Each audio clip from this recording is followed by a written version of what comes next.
Good evening, ladies and gentlemen. It is the final day of June and the first game of the week here at Jimmy John's Field on the USPBL YouTube channel. Tonight, the hometown Utica Unicorns will take on the Birmingham Bloomfield Beavers in this cross-conference matchup. Hi, everybody. My name is Leo Ortel, and thank you for joining me on this So You Think You Can Sing and City of Novi night here at the ballpark. Yesterday, Birmingham Bloomfield took on Westside in a Western Division showdown in a game that featured 23 walks over 9 innings of play in the non-public contest. Ultimately, the Mammoths triumphed with the 8-6 victory thanks to multi-RBI performances from Sonny Cortez and Ryan Dobson at the top of the lineup. With that win, the Mammoths gained sole possession of first place in the standings for the first time this season, as they currently hold a 19-16 record. The Beavers, who were in first place for the last couple of weeks, come in at second place in the standings with their 17-15 record overall. Manager Chris Knoll gives the nod tonight to Kyle Allegis, who will once again be pitching against his former team, the Utica Unicorns. Although Allegis has struggled in most of his starts this season, he has pitched pretty well since joining Birmingham Bloomfield and will look to once again battle strong against his former club. Offensively, although the Beavers had 12 hits and 9 walks yesterday, they left an astounding 14 men on base, which was not enough against the Westside Woolly Mammoths lineup that is perhaps the best in the league. On the other end of it, the Unicorns are now third place in the league and hold an even .500 record at 17-17. They will look to get back in the win column tonight as they send their ace Don Goodson to the mound for his 9th start of the year. The Detroit, Michigan native holds the league's third-best ERA at a 174 mark coming in and is coming off his best starts of the season in his last 2 outings, most notably his 7-inning, 2-earned-run effort against the Beavers just last week, which was his last start. Goodson has been more consistent by keeping his walk numbers down and striking out more batters, so his key tonight will be the command of his pitches. And now let's get into tonight's starting lineups. First, for the visiting Unicorns, it'll be Jimmy Letona leading things off, playing catcher, of course, for the Unicorns, as he has been pretty much all season. Third in the league in slugging, coming in with a .529 mark, and tied for first in home runs with 7. Letona kind of took over that leadoff spot last week, and he's adjusted nicely in that one spot. Batting second will be Erik Jones, first in average in the league now, and also first in slugging with his .636 mark, but since joining us 11 games ago, .432 with 2 home runs and 15 RBIs, he'll be playing third base. Dan Elliott, the versatile Dan Elliott, I should say, who we've seen play first base as well as center field, will actually be in left field tonight as he'll be batting third. He's hitting .294 with 5 home runs, 16 RBIs, one of the best power bats in this Utica lineup that does lead the league in home runs. As a team so far this year, they have hit a total of 30. It'll be Ashton Barnes Ell, the right fielder, another guy that has a lot of power potential.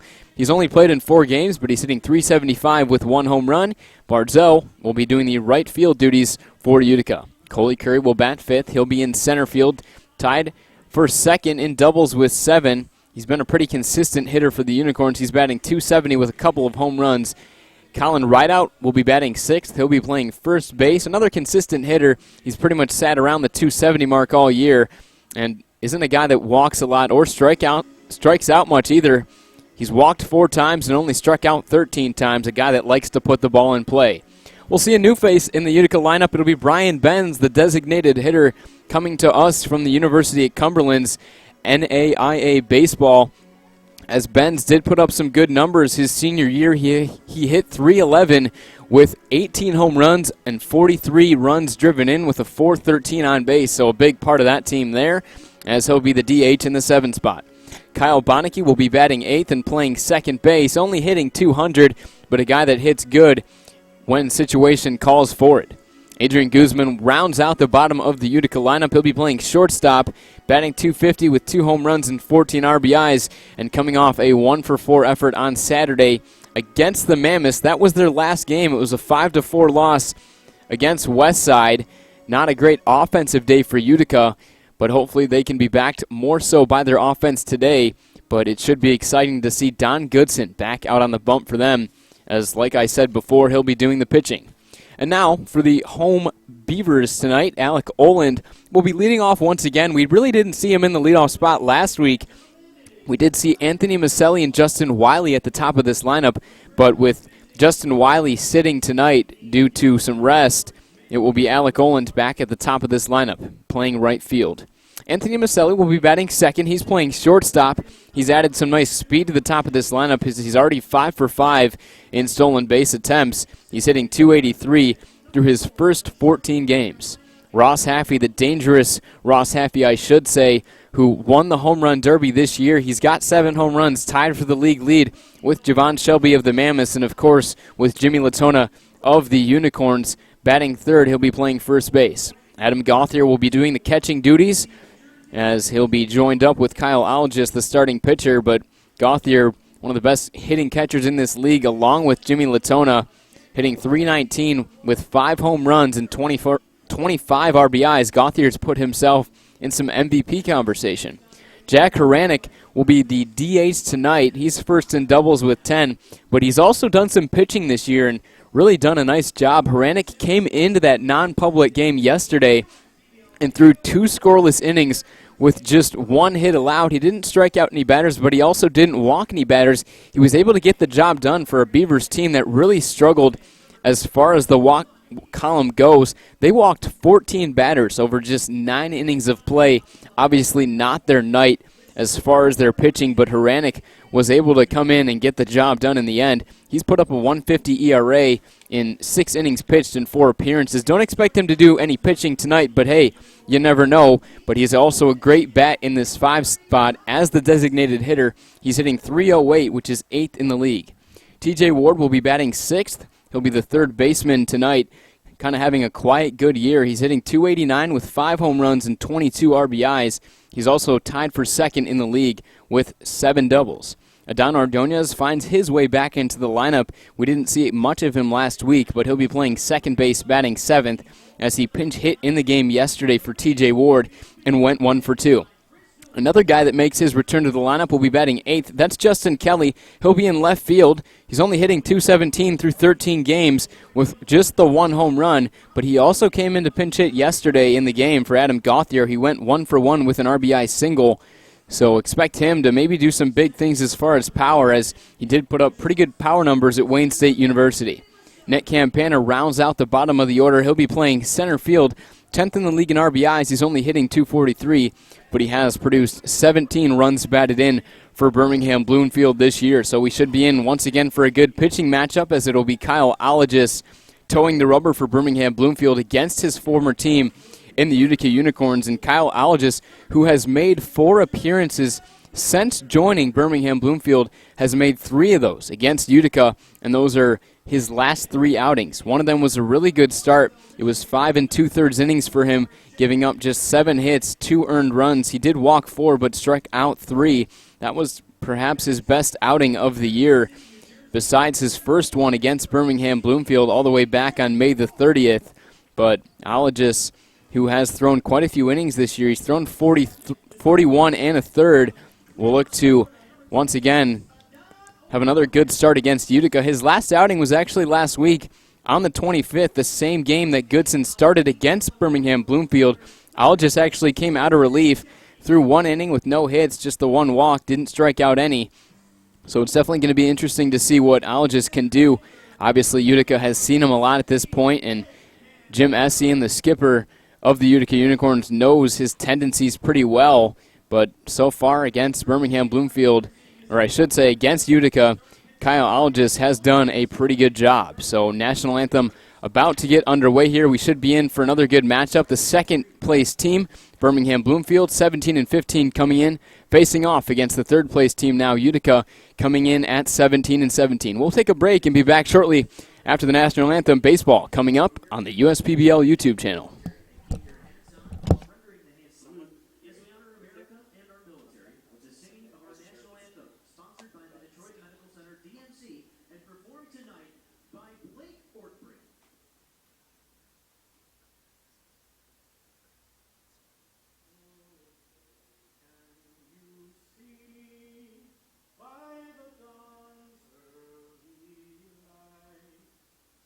So proud.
So another great rendition of our nation's anthem. Baseball about to be played here at Jimmy John's Field. The first time in a public game this week on this beautiful Wednesday night for baseball.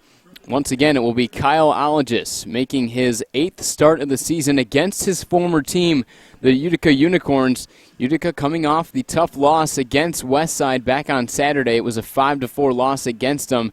Not the best offensive day for them, as the Beavers are coming off a tough one yesterday in the non-public, an 8-6 loss against Westside. So two teams who are both coming off losses against Westside, looking to get back into the win column. Utica, who was in first place earlier in the season, dropped, obviously, have not had a ton of success in the last month or so. Birmingham Bloomfield has been one of the hotter teams as they were in first place for the last couple of weeks, but Westside, with that win against Utica yesterday, Westside took sole possession of first place with their 19-16 record, as Westside and Birmingham Bloomfield, who are both in the Western Division, are the only two teams with a 500 or better record. Westside with a 543 winning percentage at 19-16. Birmingham Bloomfield with a 531 percentage as they are 17-15, just a half game back. So this would be a big game for them. But Utica, who is only 2.5 ahead of Eastside, will also look to get back in the win column for their sake, as the standings are very tight. Eastside, who I haven't mentioned yet, are last place in the league overall, 14-19, which is 5 games above 500, and a lot of baseball yet to be played in this season, as we've got the whole month of August coming up with a pretty packed schedule, only a couple of off days for the teams. And then we'll get into the playoffs, obviously, in September. But this is pretty much go time for the teams. The last day of July, this can be a big turning point in either of these teams' seasons. You want to get that last win of the month so you can go into next month with some confidence. But leading off for Utica is going to be Jimmy Letona, who moved into the leadoff spot last week and has done a pretty good job since taking over. His numbers have been very consistent throughout the season. He's hitting .275, 7 home runs, which not only leads the team, but is tied for the league lead with Javon Shelby of the Mammoths, and then also Ross Haffey of the Beavers. Letona's also driven in 17. First pitch here from Kyle Ologis is that fastball inside corner as it misses the zone. Ologis will feature the four-seam fastball, the two-seamer, as he goes back to the four-seam there and also misses the zone. He'll feature the four-seam fastball, the two-seam fastball, the slider, the changeup, and the curveball. So a lot of pitches in his arsenal as he misses the zone once again. So not a good start here to Letona, who also draws a fair amount of walks. He's got a .420 on-base percentage, which is well above 100 points above his average, and this is why he's in the leadoff spot. This guy gets on base consistently for his team and actually has pretty good speed for a catcher, but he'll draw the 4-pitch walk here, as already we're seeing Ologis struggle with his command.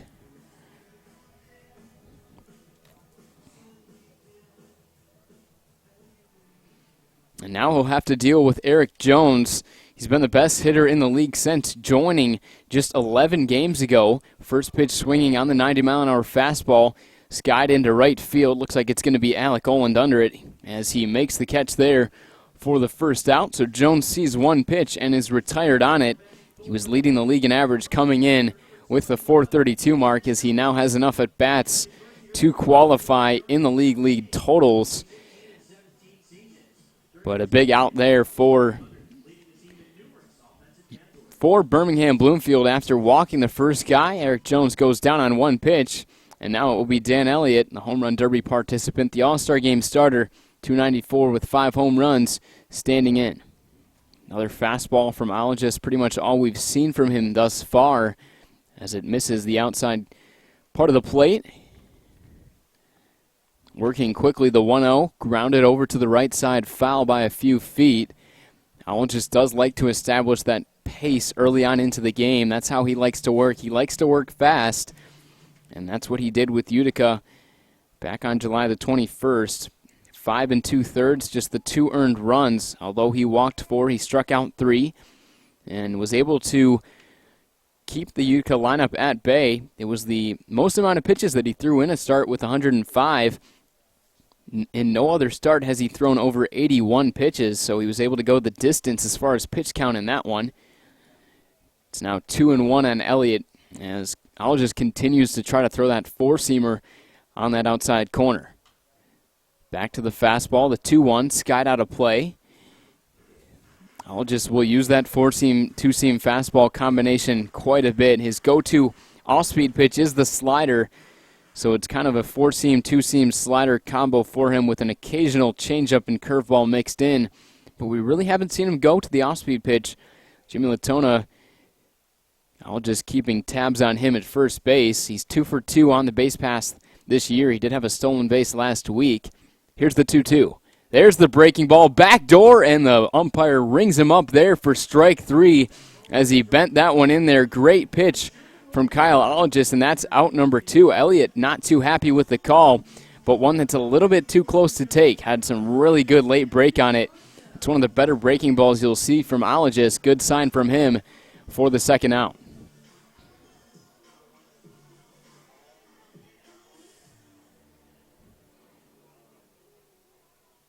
So that looked to be the curveball, not the slider. It definitely had some not only east and west movement on it, but also some north and south. Ashton Barnes Ell stands in as he goes with the first pitch fastball again, just missing on the outer half.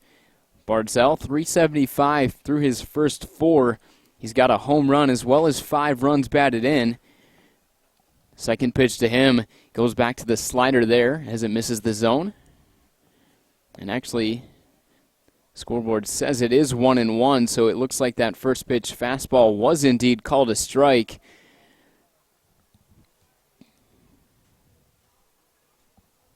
The 1-1. Inside, it misses. Another fastball attempt. Just his go-to pitch. Runner on first with 2 down. That's Jimmy Letona after the leadoff walk. Since then, a Jones pop out to right. And then the strikeout looking on the great curveball from Ologist to Dan Elliott. We'll see what Barnes Ell can do as he sends one down the right field line. That should be good for extra bases. Barnes Ell rounds first. He's headed to second. Jimmy Letona is rounding third, and he's headed for the plate. The throw in from Erik Jones is a good one as Letona returns to third as he's putting his hands up, asking his coach there, why didn't you send me possibly? But in the end, Letona was held up on third as it was a good cut throw in from Erik Jones. So it's now second and third with 2 down, and it's going to be Coley Curry, but Barnes Ell with the double there. He's been really consistent so far in this lineup. That's now his second double in 16 at-bats. So Coley Curry with the 2-out opportunity, second and third. Utica looking to strike first. First pitch in, 89, as it misses high and outside. I'll just still trying to establish that outside corner with his fastball. Can't seem to find that corner like he wants to. The 1-0.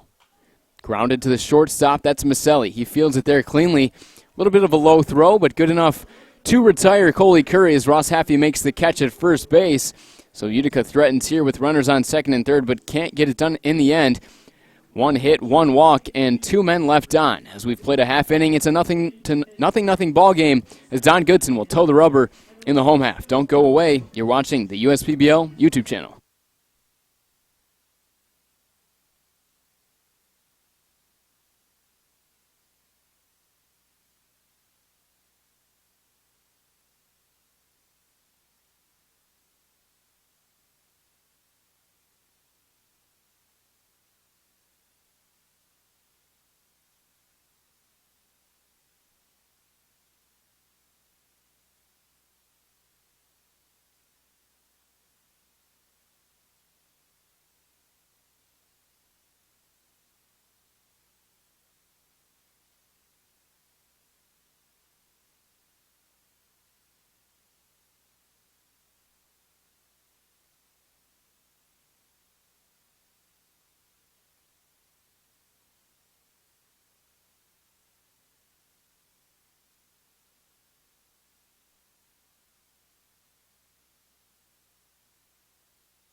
Welcome back, everyone, to the USPBL YouTube channel. Leo Ortel on the call, broadcasting solo tonight is my broadcast partner, Rich Borland, doing the public address announcing at Jimmy John's Field like he does every Wednesday. Alec Olin standing in, first hitter of the game here for Birmingham Bloomfield, takes the first pitch strike as Don Goodson paints the inside part of the plate. Oland only hitting .224, does have one home run, rolls one over to Guzman, the shortstop. He charges in, throws to first. A quick out number one on the second pitch. In the outing for Don Goodson, who's really been Utica's ace since Spencer Stockton signed with the Cincinnati Reds organization. Goodson only has 2 decisions on the year despite 8 starts. He's 1-1 with a .228 ERA. That ERA third in the league.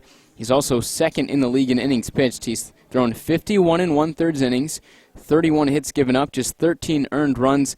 A pretty high walk rate, 37 walks to 32 strikeouts, but opponents are hitting just 174 against him as he misses the first pitch in this at-bat to Anthony Miceli. Miceli, the shortstop for the Beavers, .283, doesn't have any home runs, but a .381 on-base percentage through his first 14 games. A 2-0 count quickly on him. The key for Goodson is going to be throwing strikes. When he can find the strike zone, he's very effective, but at times he will be wild as he is in this at-bat. 3 straight balls to Miceli, and you definitely don't want to put Miceli on base. He's 5 for 5 on the base pass, top 5 in stolen bases in the league. 1 for 4 effort for Miceli last night with a run as well as 2 walks, and finally finds the strike zone there on the 3-0.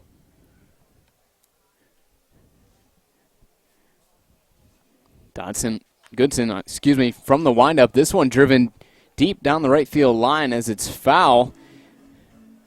Give it a good ride there. Just has to straighten that one out as we've got our first full count in this game. Goodson, like I said, coming off of 2 of his best starts, one against the Diamond Hoppers on the 17th as Miceli rolls one over, early swing on 94. Not sure what he was looking for there, but a good start against Eastside. Back on July 17th, 8 innings, 2 earned runs. And then on against Birmingham Bloomfield on Thursday, 7 innings with just 2 earned runs, 2 walks and 5 strikeouts.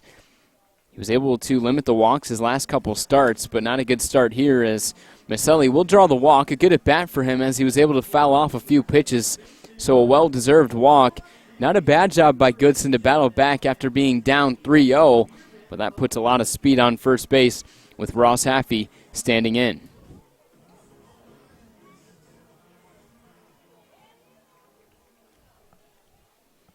So Ross, of course, the 2019 USPBL Home Run Derby champion, tied for the league lead with 7. He takes the first pitch that misses inside. Another off-speed try from Goodson.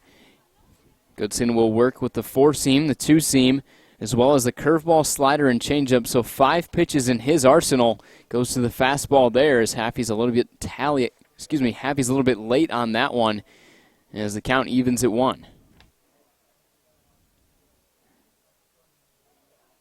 Goodson checks on the runner. They may have had him over there as now Miceli will move up to second as that throw got past right out. Not a good throw from Goodson. Definitely would have beat him to the bag. It looked like Anthony Miceli was caught leaning out there a little bit, but now runner in scoring position. We saw runners in scoring position for Utica in the top half. They weren't able to strike, but that was with 2 down. Birmingham Bloomfield here with just 1 down, and Haffey, an RBI machine, second in RBIs in the league with 26. Another breaking ball there from Goodson, misses the zone. It's 2-1. Haffey also second in slugging, .568. A lot of extra base hits for them as that pitch gets past Letona, goes through his legs, looked to be the fastball once again. So Miceli, who started this inning on first after the 3-2 walk as the second batter of the inning, moves up to third there. It's a 3-1 count. Good hitters count for Haffey. Now all he has to do is send something soft over to the right side as he fouls one off. Late swing attempt again, but gets a piece of the 92-mile-an-hour fastball to stay alive. Haffey was 2 for 4 with an RBI a run and a walk in the non-public game yesterday against the Mammoths, which those non-public games are day games. The 3-2 misses outside, so back-to-back walks here issued by Goodson. That's really been his main problem all season. The most walks in the league with 37, and you compare that to just his 32 strikeouts over just over 51 innings pitched. Definitely not good numbers, but Goodson has been able to keep the opposition at bay. Opponents hitting just 174 against him. Gauthier rolls one over to the left side there, right out with a nice diving play. The throw to first as he completes the out, but he does get credit for the RBI as he drives in his 26th RBI of the year. Anthony Miceli scores from third, and the Beavers take the 1-0 lead. So a nice play by Rideout as he was able to keep that one in front of him. Couldn't turn two as Haffey got down there quicker than Rideout could have thrown over to second. But a great diving play. Definitely saved Haffey from advancing to third, but more importantly, out number one in this inning as Jack Haranek, one of the only two-way players in the league this year. Goodson skips the first pitch in as Haffey will move up to third very easily, taking the round at third just in case. But Goodson with the wild pitch there. We've seen already the one passed ball.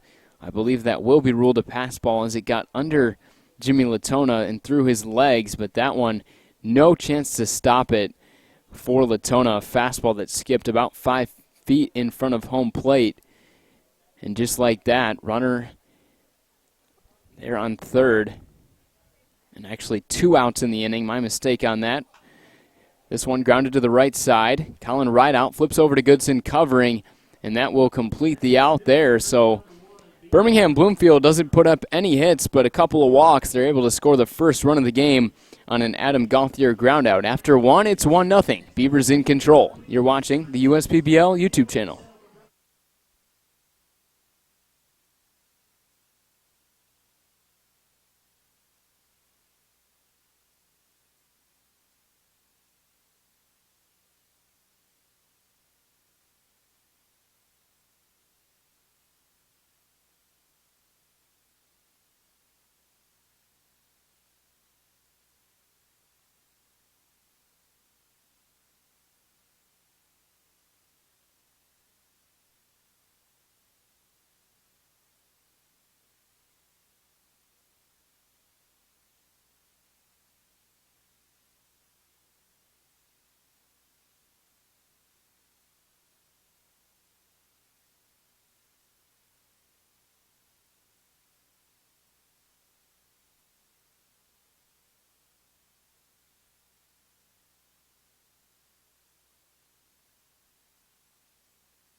Welcome back, fans, to the USPBL YouTube channel. We'll go into this inning a little bit earlier as we have a big announcement up on the scoreboard. Randy Dobnik, who is pitching for the Rochester Red Wings, the AAA affiliate of the Minnesota Twins, has pitched really well recently.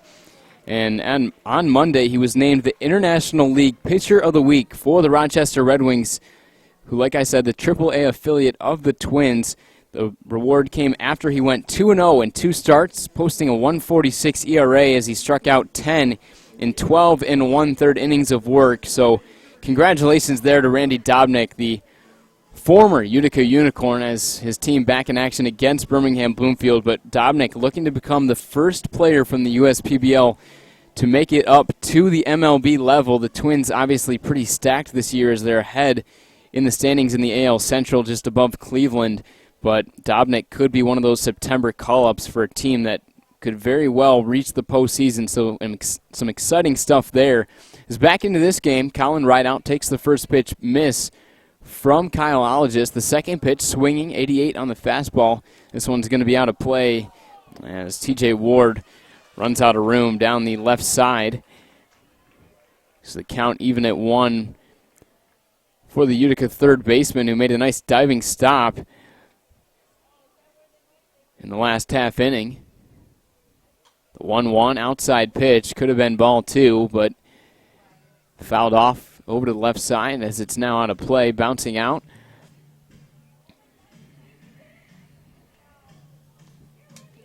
Rideout comes in hitting .269, doesn't have any home runs. 15 RBIs, a guy that doesn't draw a lot of walks but also doesn't strike out much. Only 4 walks and 13 strikeouts all year, and that's 130 at-bats over 33 games. Al just goes back to the off-speed 81 as he misses the zone. The count evens at 2.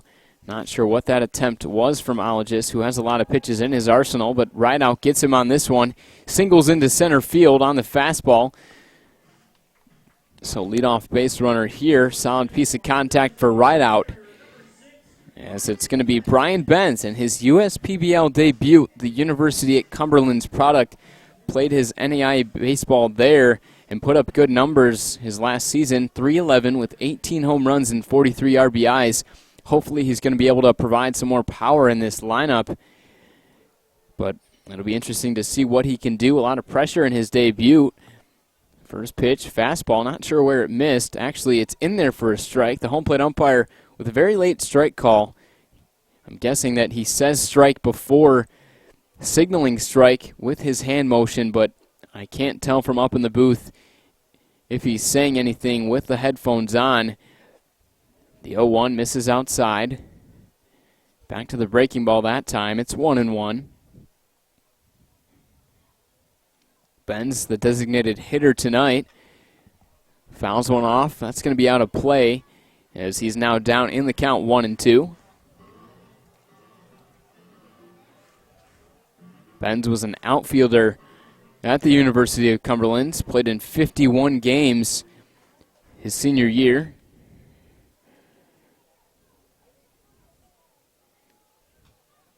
Just gets a piece of the 74-mile-an-hour pitch from Allen, just the lowest we've seen him throw tonight. Looks like that could have been the curveball. This curveball is his lowest velocity pitch. It'll range from about 72 miles per hour all the way up to 77 when he gives it a little extra. Right out on first. Here comes the 1-2. This one swung on and missed. Good pitch. Fastball at 90 from Ologist. Benz could not catch up to it, as Ologist tallies his second strikeout and his first one swinging.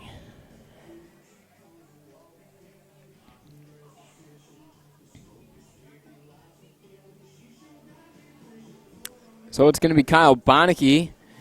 We've seen him kind of flip-flop towards the beginning of the lineup and the end of it. He's hitting 8th tonight and playing second base, hitting just .205. Ologist checks on Rideout on first.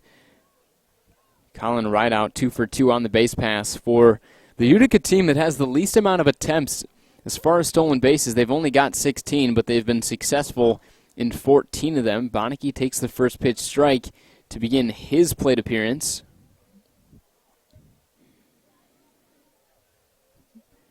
So only a .205 average for Benecke, who lays off the 0-1 pitch, but his on-base percentage does sit at .321, does tend to draw a decent amount of walks, 17 walks, also 2 hit-by pitches. The runner takes off here. The throw down from Haffey after the throw from Ologist, and he's out. Miceli with a tag, and Rideout took off a little bit early. Looked like Jim Essien, the manager and first base coach of Utica, may have seen something as far as the timing for Ologist, something that was consistent, but Ologist picked up on it.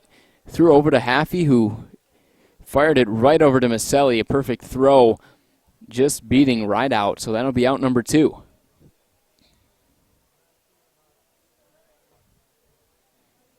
The 1-1 missing the zone again. That breaking ball from Ologist that we've seen a couple of times in this inning, starting to feature a few more of his off-speed pitches. The 2-1 quickly back at it. Fastball. So a good change of speeds there. Goes with the curveball at 74, up to the fastball at 89. His fastball will top out at about 92, but the average velocity of it will be around 89. Here comes the 2-2. Just misses outside. Gauthier tried to frame it in there, didn't get the call. Full count now, 3-2. The first full count we've seen for Ologist. We'll see what he can do. Misses high. Second walk now issued by Ologist. He started off this ball game with the walk to Letona, trying to end this inning here, but that won't do it. 2-out walk. Man back on first with Adrian Guzman, the shortstop in the 9 spot, standing in. 250 with a couple of home runs. He was 1 for 4 in the game on Saturday against the Mammoths. He's had a lot better year at the plate. He hit just 192 for Utica last year, so his bat has definitely been a positive compared to the numbers last year. Pop out here, and Ross Haffey under it. Large foul ground at Jimmy John's Field. Doesn't help the hitters out, but it helps the pitchers out as Ologist is able to escape out of the second inning. It was just the one hit, one man left on after the walk, but Utica not able to strike once again. It's 1-0. We'll head to the home half of the second when we return on the USPBL YouTube channel.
The Beavers with the 1-0 lead after 1.5 innings of play will look to get back into the scoring column here. TJ Ward leading off. Don Goodson delivers the first pitch.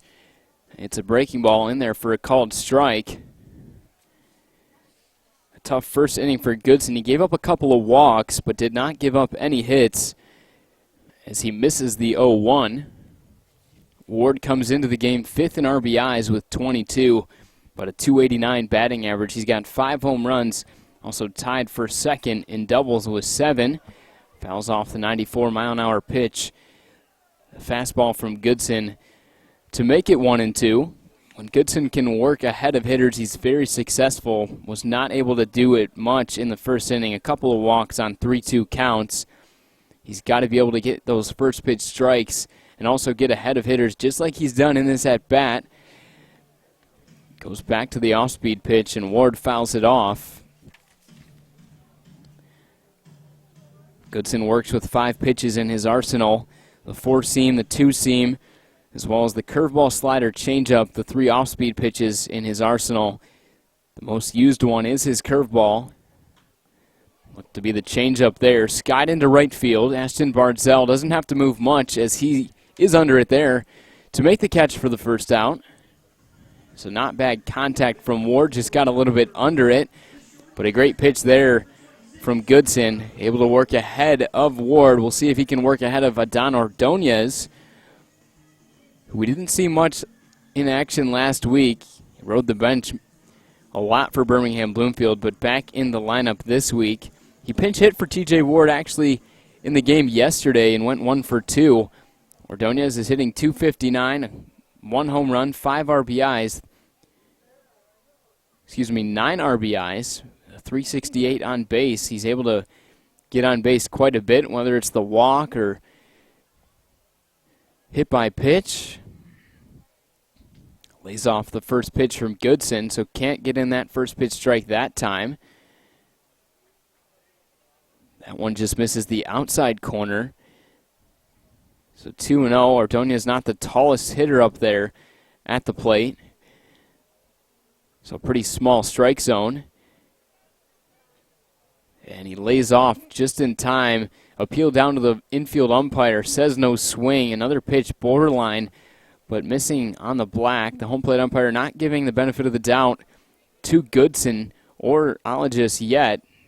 Here's the 3-0. This one misses, so he walks him there. Third walk now issued by Goodson, who had just 2 walks in 7 innings against Birmingham Bloomfield last week, which was his last start on Thursday the 25th. In his last 15 innings, he only had 5 walks, which for Goodson, way lower walk numbers in his last 2 outings compared to his first 6 starts. But struggling obviously with the command in this one. First pitch strike there to Kelly. He fouls it off. Kelly also didn't make too many appearances in the lineup last week. So good to see him back in action in the first public game of the week. Kelly goes with the no batting glove approach. Another local product out of Wayne State University. The 0-1. Fouls it off softly as that one caught the middle part of the bat.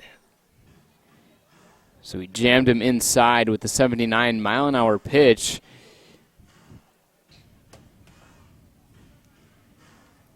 Goodson has a lot of options for strikeout pitches. His main go-to one this year has been the changeup as he deals in the off-speed pitch there, freezes Kelly up. Perfect pitch there by Goodson as he'll tally his first strikeout, and that's out number 2. There is one man on first. That's Adán Ordóñez after the walk, but he'll have to deal with Nick Campana to try to get the third out of the inning.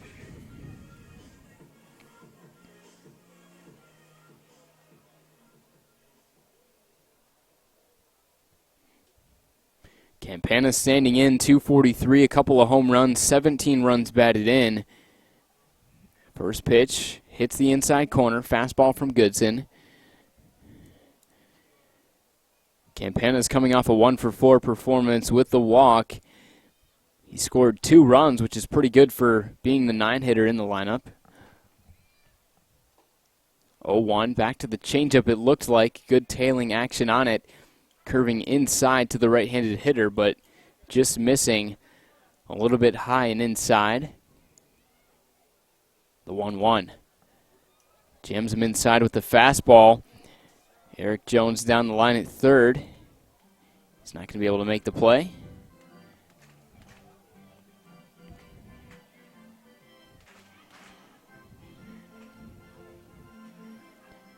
Campana was on quite the tear at the beginning of the season. Earned himself Player of the Week honors all the way back in week number 2. The first hitter to win the award, as it was Luis Contreras, the now Milwaukee Brewers organization product, winning it the first week as he was playing for Eastside. But Campana really started off the season strong, was hitting above 400, kind of dipped off. Now hitting just 243, but has had some good at-bats over the last couple of weeks. Goodson backs him off the plate there, 92. Didn't look to be any intent, just trying to establish that inside part of the zone, which he hasn't done much with the fastball yet. We've seen him throw his off-speed stuff in there, but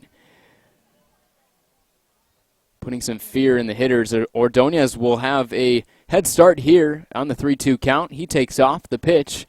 Skied into the infield, should be routine. We'll see who calls for it. Looks like it's going to be Rideout taking charge just near the pitching mound.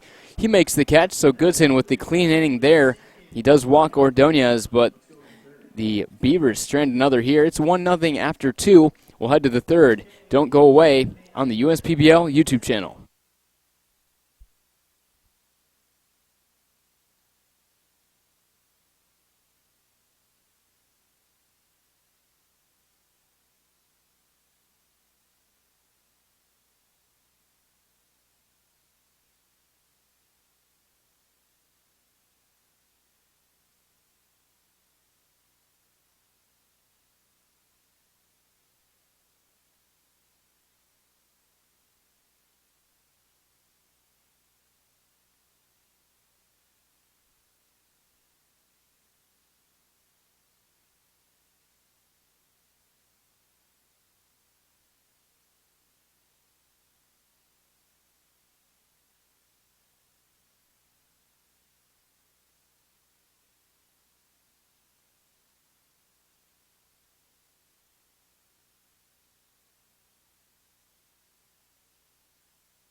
To the third inning we go. Leo Ortel on the call on the USPBL YouTube channel. Letona fouls off the first pitch in his second plate appearance. He led off the game with a 4-pitch walk against Kyle Allegis. A better start this time around for Allegis. 2 clean innings for him. He has given up a couple of hits as well as a walk, but no damage done. Actually 2 walks. So 2 walks, 2 hits, but no runs across yet for Utica, as they've left a total of 3 on base through the first 2. Count even at 1. That one skips in.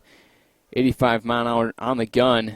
Maybe the 2-seam from Allegis, but one that missed by a long shot. Gauthier with no chance to block it. Doesn't matter too much with nobody on base. The 2-1. High and inside. Letona's only seen 1 strike in the now 8 pitches that he's seen. So not much to hit yet. And looks at ball 4. A fastball high. One that Letona had an easy time laying off of as he draws his second walk in his second plate appearance. So third walk now for Kyle Allegis, who really didn't struggle a lot with walks towards the beginning part of this season. He did struggle a little bit against Utica last time in his start on the 21st. 4 walks over 5 and 1/3 inning. But already with 3 and not even through 3 innings, as he's technically just through 2. Man on first, it's Erik Jones, takes the first pitch strike. Jones playing third base for Utica. Swung at the first pitch that he saw in the first and flied out to right field. 0-1 breaking ball, doesn't bend in quite enough for Kyle Allegis as the count evens at 1. Letona on first again, just 2 for 2 on the base paths this year. Not known a lot for his speed, but will take advantage of you if he sees something. The 1-1, fastball fouled off. Jones with the late swing attempt, maybe looking off speed.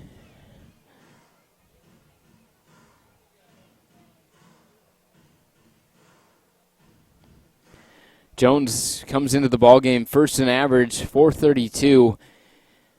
Also first in slugging with a 636 mark.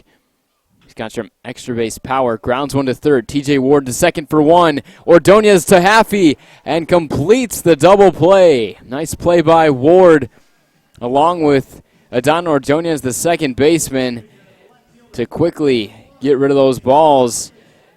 Quick release from Ward after fielding it on the backhand at third. So 5-4-3 double play, and quickly it's out number two. So the runner erased on first. It's Dan Elliott with nobody on and two down. He struck out looking on a good breaking ball from Ologist, maybe the best pitch that we've seen him throw. Goes with the fastball here, finds the inside corner, perhaps a dangerous spot to one of the better power hitters in the league. Elliott has 5 home runs. Back to the fastball, 92, about where Ologist will top off at. Elliott a little bit late on that swing, and he's down 0-2. Fastball again, not sure where it missed, just a bit outside. Gauthier once again trying to bring it back in the zone. He struck out on a curveball in the first.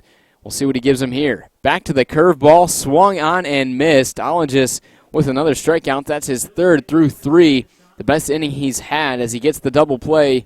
And now Elliott goes down on strikes for the second time. So we're through 2.5 at Jimmy John's Field. Beavers out in front, 1-0, as their lineup will be due up. It'll be Alec Oland, Anthony Miceli, Ross Haffey, 1, 2, and 3 when we return on the USPBL YouTube channel.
And to the bottom of the third we go. Alec Oland, top of the lineup, first pitch swinging in this at bat, fouls it off to the screen. Oland 0 for 1, grounded out to Adrian Guzman, the shortstop, in the first. The Beavers with the 1-0 lead don't have any hits yet, but Goodson does have 3 walks through 2. Goodson from the windup, the 0-1, grounded up the middle, can't get it there. Dive by Benecke, comes up with it, but he'll have no play. Oland with good speed. Definitely able to beat that one out without the throw. So an infield single for Oland to lead off the inning. It's going to be Anthony Miceli, who walked in the first on the 3-2 count, taking in for his second time.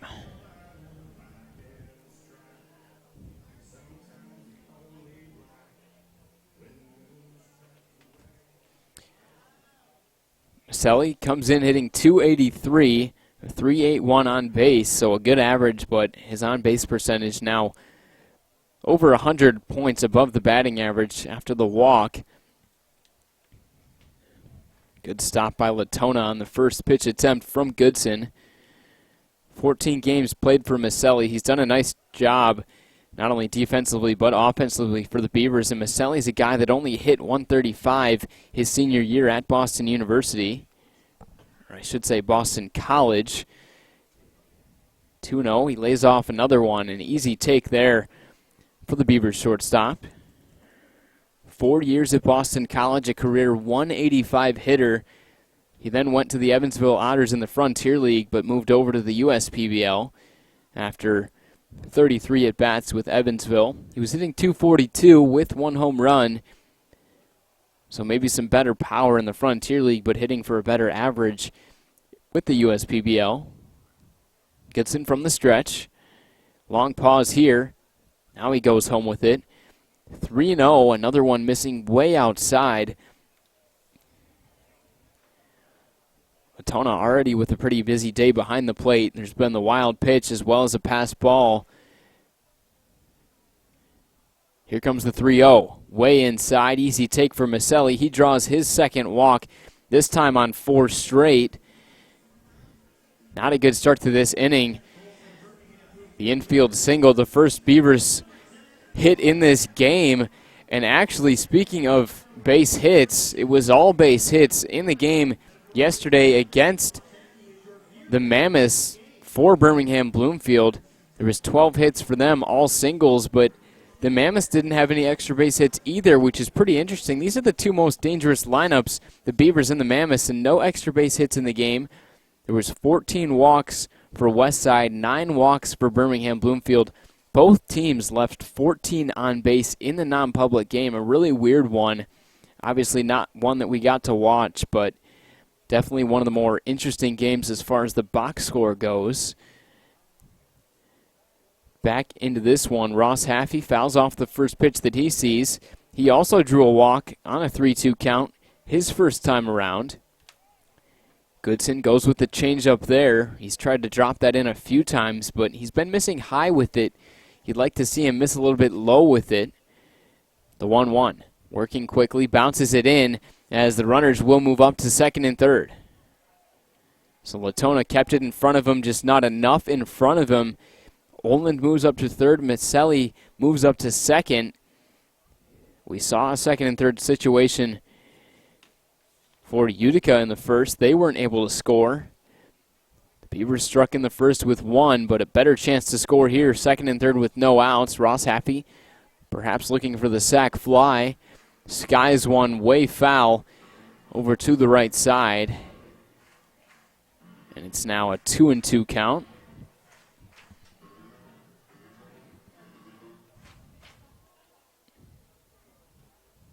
It was Miceli who came around to score on the RBI ground out from Gauthier in the first. Haffey has produced well for this team, second in RBIs in the league. Lays off the breaking ball there. 3-2 now. Another full count to Haffey. You don't want to make a mistake here. You do have the base to give, but you've got Adam Gauthier. He's got the best average on the team waiting on deck. The 3-2 swung on and missed. Good changeup from Goodson as he tallies his second strikeout.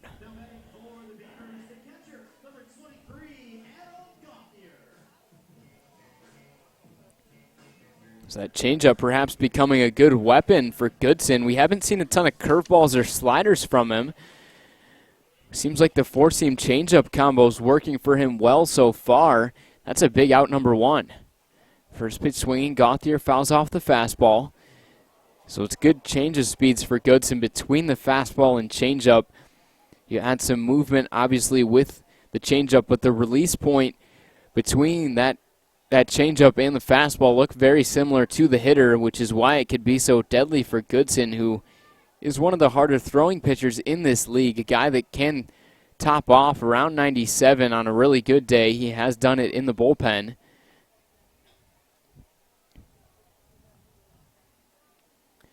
Time is called here. Still second and third with 1 down. Gauthier produced in the first with the RBI ground out to score Miceli. Miceli standing on second. It's Oland on third. Skies one deep into right center field. Looks like it's going to be Ashton Barnes Ell calling off Coley Curry. That will get the run in, as also Anthony Miceli moves up to third, but Oland scores. Gauthier delivers for the second time, this time with the sac fly to make it 2-0.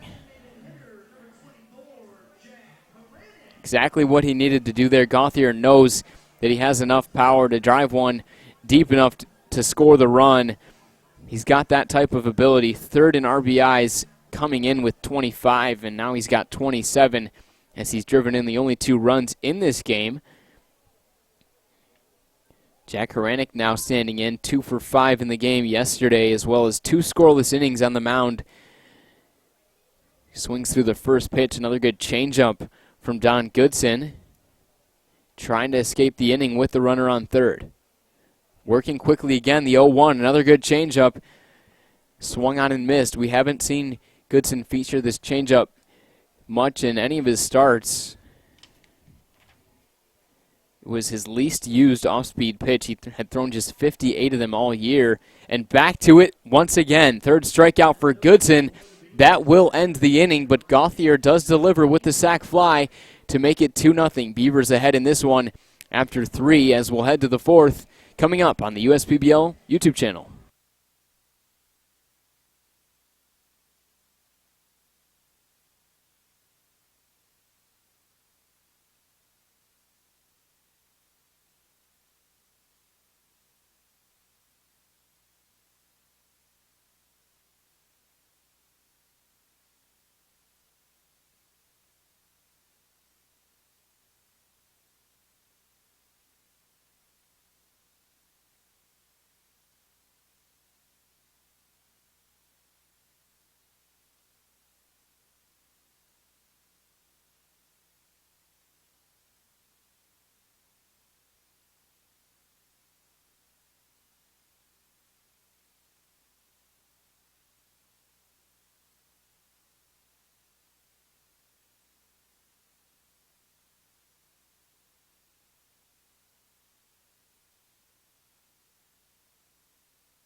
So Birmingham Bloomfield puts up another there in the bottom of the 3rd. It's a 2-0 ball game. Ashton Barnes Ell leads off for Utica. First pitch swinging, sends one into center field. Make him 2 for 2 after he had the double in the first. Another solid piece of contact for Barnes Ell. A good start for Utica. They've put up just 2 hits against Ologist through 3 innings. Ologist has looked pretty strong, but that'll now be the 3rd hit for Utica as they look to strike for the first time.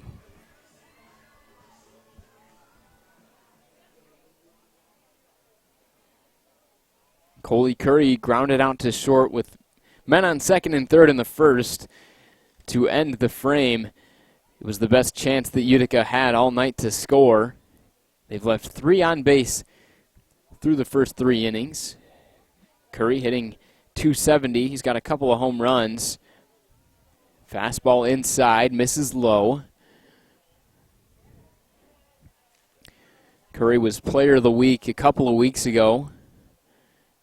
Put up some good numbers, but he's been pretty consistent for Utica and plays a nice center field as well. Lays off again, 2-0. Ologist will have to work behind Curry in this at-bat. Curry was 0 for 2 last game. It was lifted for Joe Campagna, who came in to pinch hit for him. And actually, it is 2-1. One of those was a late strike call. Still getting used to this home plate umpire who tends to make very late strike calls as far as his motioning signal goes. Breaking ball missing outside. It's now 3-1 on Curry, who's worked his way into the best hitters count.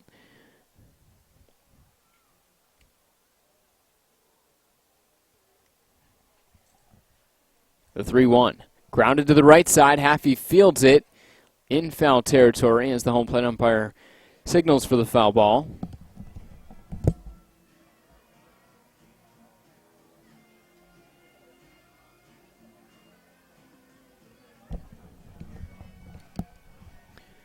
So full count here for Curry. He grounded out to short in the first to end the frame.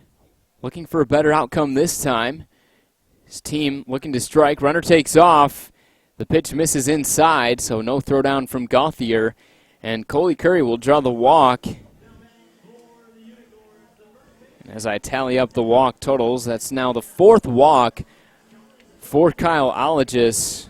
So control has not been his friend in this start. He has been able to blank the Unicorns so far, but now first and second, no down. It's going to be Colin Rideout to try to put Utica on the scoreboard. Good at bat for Curry. Draws the 3-2 walk. First pitch misses the inside part of the plate, not sure where. So far, call is going in favor of hitters by far. As Gauthier trots out to talk to Ologis, the first mound visit we've seen. That's Chris Newell now, as you see him on the left side of your screen, going out to the mound. Nobody at the moment in the Birmingham Bloomfield pen. We see some Unicorns out there in the stable, as we call it, down the right field line. Nobody getting loose, as Goodson isn't having too bad of a start so far, but Newell definitely wants to see Ologis at least go 5 in this start. The longest that he's gone in a start is 5 2/3, which was against Utica on the 21st, and it was his only start of the season that was over 5 innings. Here comes the 1-0. Inside corner, hits it this time. Good pitch there from Ologis. Rideout singled off of him in the second to begin the frame. Working from the stretch with first and second. Rideout fouls it off. A little bit early on that swing. 88 on the fastball.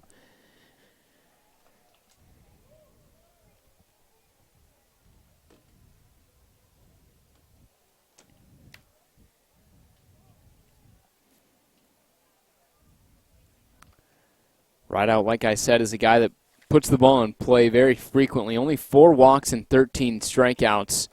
Puts it in play here over to the right side. Oland had him played good. Shallow in right field as he charges in to make the catch for out number 1. So that's just some good defensive placement by Chris Newell on his part. One that could have fallen for a base hit, but Oland had him played perfectly. So Brian Benz will come up for his second time in his USPBL debut. He struck out swinging on a fastball that he was behind in the second inning in his first USPBL at bat, I should say. So looking for a better outcome again. Looking for that first USPBL hit. He's got a very closed off stance. It's kind of similar to Giancarlo Stanton of the Yankees. He's got that front foot towards the inside part of the box, and then that back foot kind of in the middle of the box. Swings through the 1-0. Good breaking ball there from Ologis. The slider that he likes to feature quite frequently, his most used off-speed pitch. Barnes Ell on second, Curry on first, 1 down. The 1-1. Back to the slider. Just misses off the plate. Benz, like I said, put up some good numbers at the University at Cumberland's. 311 with 18 bombs, 43 RBIs in 2019. Sporting the retro mustache. Fouls it off. Early swing on 86-mile-an-hour pitch. Maybe the two-seamer from Ologist. The go-to pitches for him, the four-seamer, the two-seamer, and the slider.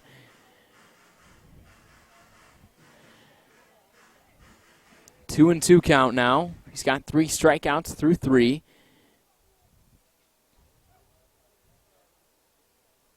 Looking for number 4 and the second against Brian Benz. Won't do it here. Benz lays off on the fastball. Full count for him.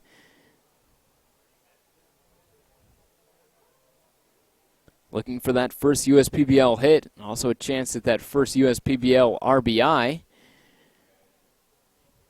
The Unicorns order could use a boost, and Benz could be the guy to do it. The 3-2, not sure where it missed. Just outside, I guess. Home plate umpire still pretty generous to the hitters in this game. A pretty small strike zone all around.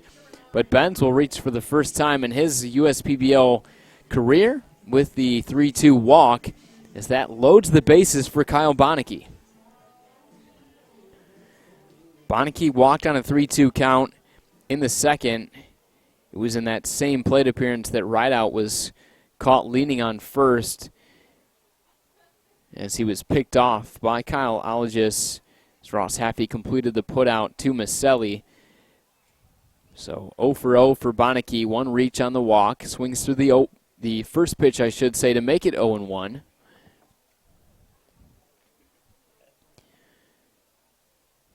Benecke has 2 home runs, 10 RBIs, hitting just .205, but gets on base just over 32% of the time. This one to Ologist, throws it home, but Gauthier can't hold on to it. The ball hit off of Ologist on the mound, hit his glove. He kept it in front of him. Should have at least got 1, but maybe 2 if Gauthier was able to throw to first to try to get the double play, but instead no outs, as the Unicorns will strike for the first time to cut the lead to just 1.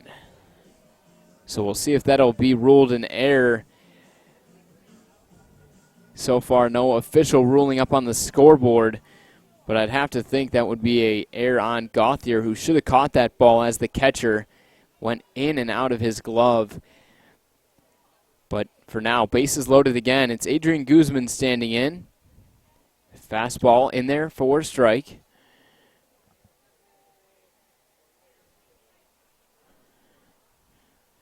Big chance here for Utica. Double play ball could end the inning.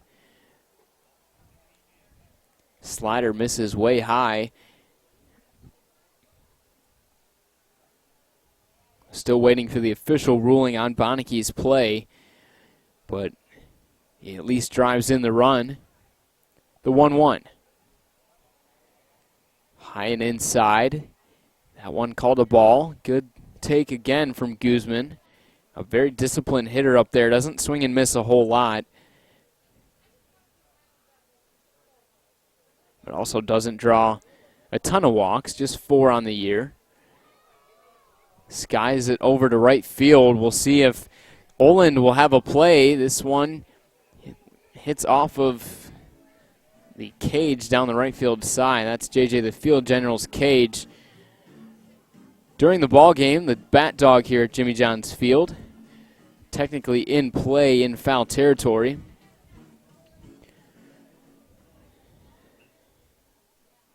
And that's one that Coley Curry may have been able to score on, even if Oland caught the ball. Would have been a tough play for Oland, who was on the run, trying to make the catch, to try to throw it back to home. But instead, it's a 2-2 count on Guzman.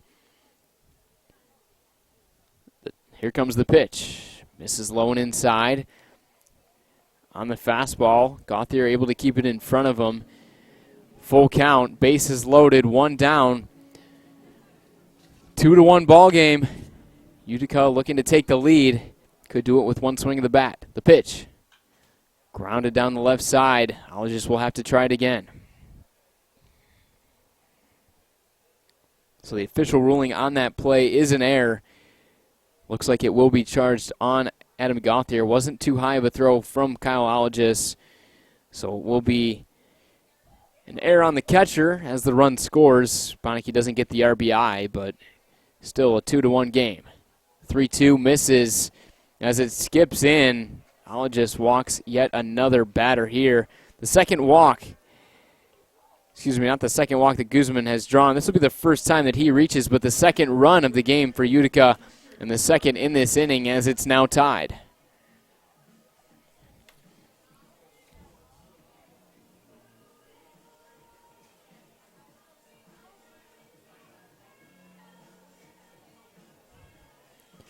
So tough inning here for pitcher and catcher. Gauthier with the air. Now Algis walks home the run in the bases loaded situation on the 3-2 count.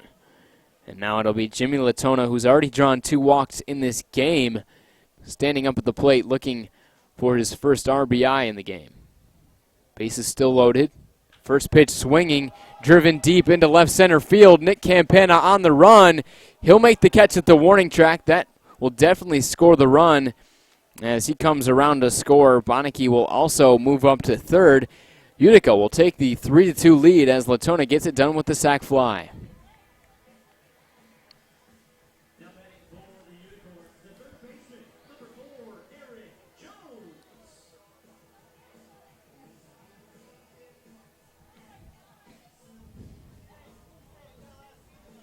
So definitely an interesting inning here.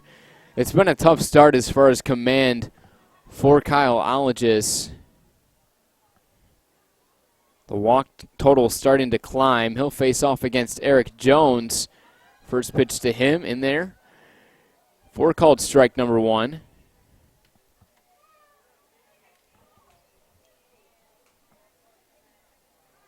It's now first and third. That's Guzman on first. Benecke on third. Drives the left center field gap, and this one's down. This will at least score 1 as Benecke scores, and now Guzman being waved home. The throw to home plate not in time. Erik Jones gets it done with the 2-run double, and it's now 5-2, Utica in control.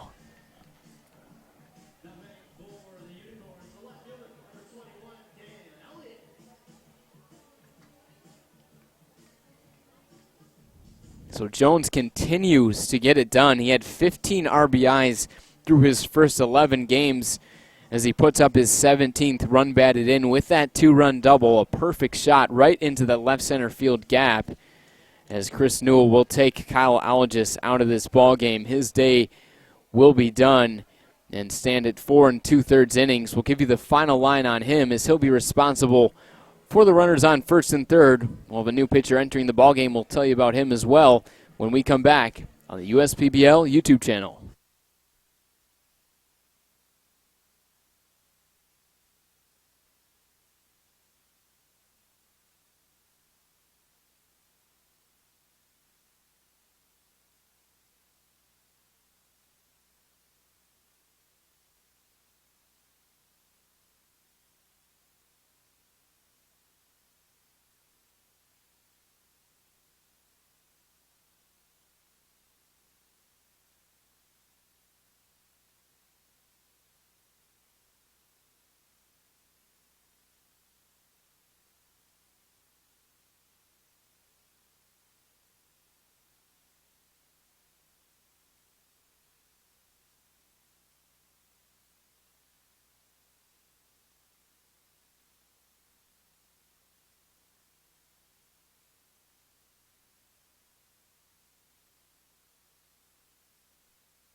5-2 ball game. Runner on second.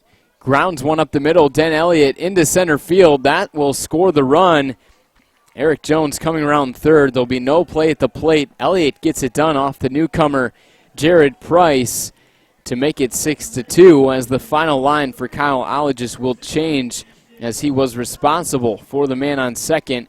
His outing finishes with 3 2/3 innings pitched, 4 hits, 6 runs, 5 of them earned, as there was the error charged to Gauthier in this inning. 6 walks and 3 strikeouts, as he gives way to Jared Price, the Midwest City, Oklahoma native, attended Oklahoma Christian University. He made his debut in a non-public game on July 3rd against the Diamond Hoppers. Ashton Barnes Ell, first pitch swinging deep into left field. Justin Kelly runs it down to make the catch. So 2 pitches is all it takes for Jared Price to get the job done. He does give up the run, but it's not earned. A big inning for Utica as they put up the 6th spot and now lead 6-2. We'll head to the home half of the 4th. TJ Ward, Don Ordonez, Justin Kelly, 6, 7, 8 coming up when we come back.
Don Goodson out there for his 4th inning of work, faces off against TJ Ward, misses the zone with the first pitch there, so can't get ahead of him. He's working quickly.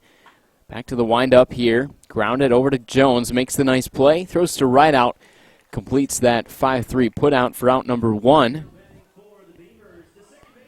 An interesting outing so far for Goodson. The walks have kind of been a problem for him, but he's only given up 1 hit.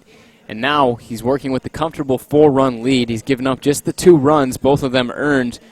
But pretty much a typical Goodson start here. A lot of walks, but not a lot of damage done. But he's going to look to work deep into the ball game, just like he did in his last couple of starts. A combined 15 innings over his last 2 starts. He's only gone 7 innings or more 3 times in a total of 8 starts this year. Ordonez on the first pitch, lays off, check swing, appeal down to first, says no swing. Ordonez walked in the second. 4 walks so far for Goodson. This one misses the zone, a little bit below the knees. We've seen a lot of walks in this ball game, but the home plate umpire not giving many calls to the pitchers, not helping him out too much. The 2-0 fouled off of Jimmy Letona. Looks like he's okay. Gets the new ball from the home plate umpire. Ordonez, who, like I said, we didn't see a whole lot last week, is hitting .259 with 1 home run and 9 RBIs. He did pinch hit for TJ Ward in the non-public game yesterday. Went 1 for 2 with the single. The 2-1 skips in. Letona backhands it.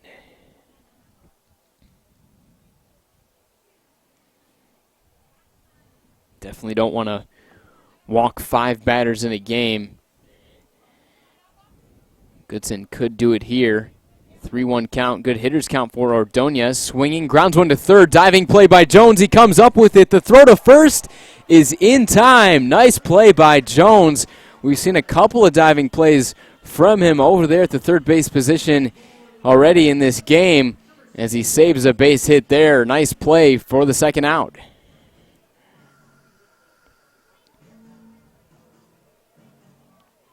So Jones not only getting it done with the bat today, he got the 2 RBIs on his double in the fourth. 2 of the 6 now Utica runs, but also a couple of diving plays to accompany his offense. Justin Kelly lays off the first pitch that time, 1-0. Kelly 0 for 1, struck out looking on a good breaking ball from Goodson in the second. Swings through the 1-0, fastball from 91 that he can't catch up to.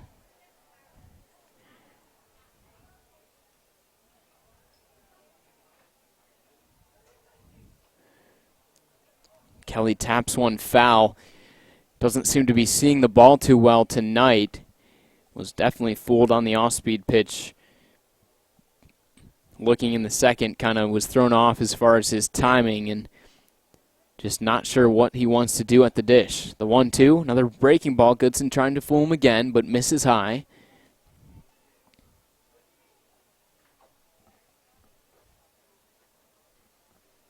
Two's all across the board. 2 down, 2-2 count. Skied into left field. Dan Elliott running it down. He'll have enough room. Makes the catch on the warning track in foul territory. And quickly, the Beavers go down 1-2-3.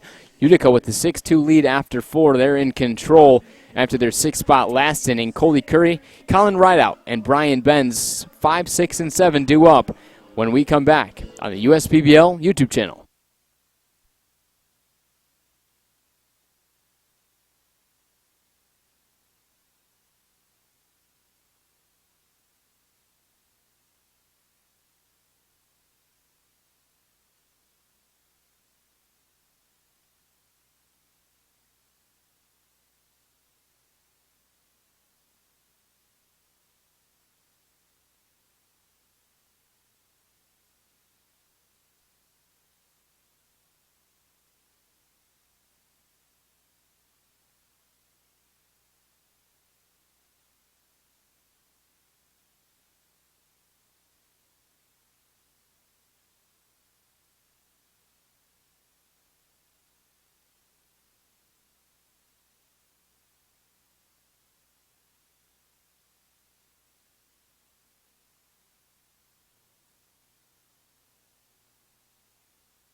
Welcome back to the USPBL YouTube channel. Leo Ortel on the call, broadcasting solo tonight.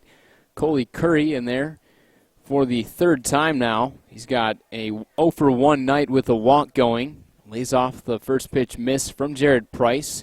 Swinging this time, fouls one off of himself. A little bit shaken up, trying to run it off. But it looks like he's going to be okay.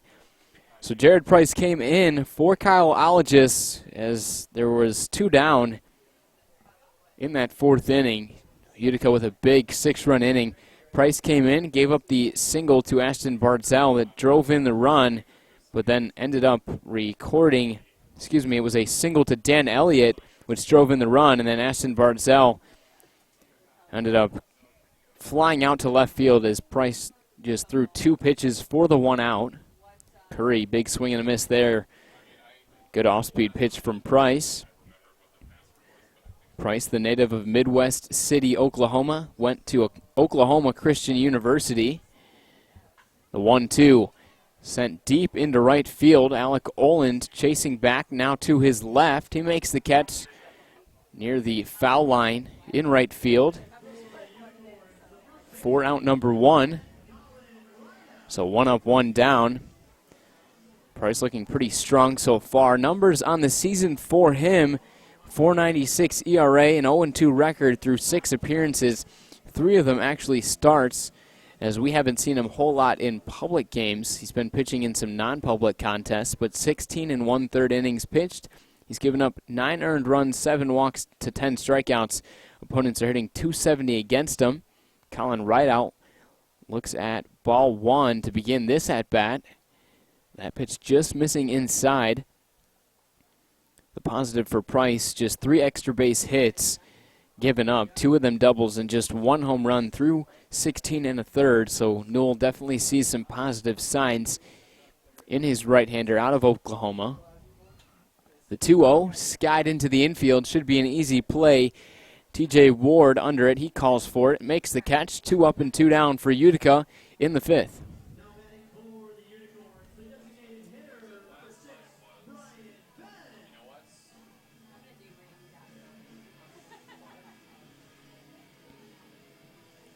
It's going to be Brian Benz for his 3rd plate appearance in his USPBL career. He walked in the 4th to reach for the first time. Other than that, he struck out swinging on a fastball from Ologis in the 2nd inning, his first USPBL at bat. Good pitch from Price there. Fools Benz, who was out in front of the breaking ball.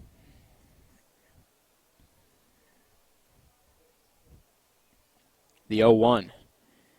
Misses inside. Fastball that time, 89, so a pretty similar pitch arsenal compared to Kyle Ologis. Price seems to be working with a fastball, slider, and an occasional changeup.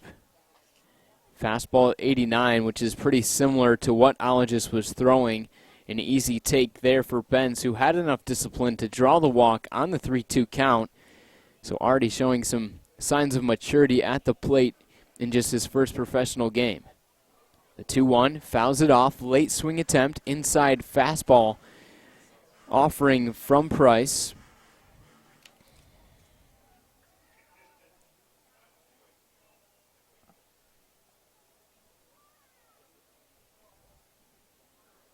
The 2-2 from the windup. Grounded to third. TJ Ward fields it. Throws over to Haffey, and that will retire the side.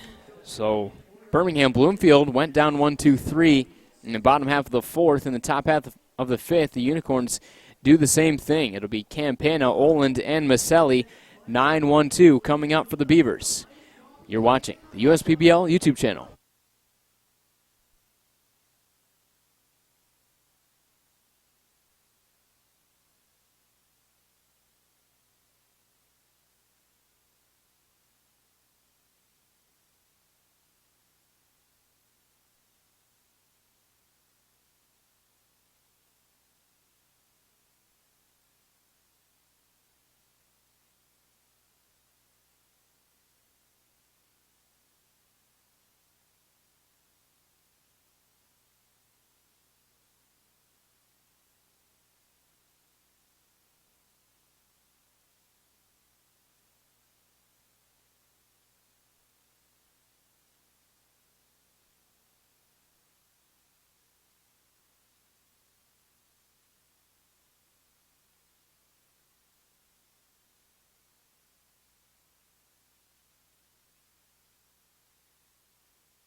Welcome back, everyone, to the USPBL YouTube channel. Leo Ortel on the call. It was supposed to be Nick Campana due up in the 9 spot, but we actually see a pinch hitter. It's going to be Nate Grice, the former Bishop Foley Catholic High School venture and also Western Michigan University Bronco.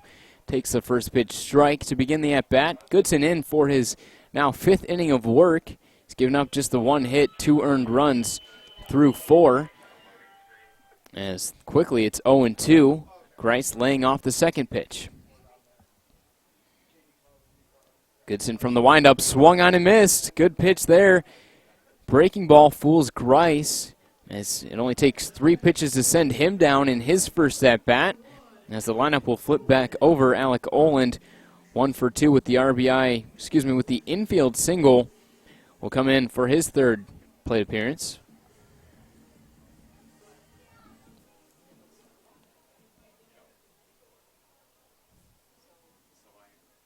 So 4th strikeout now for Goodson.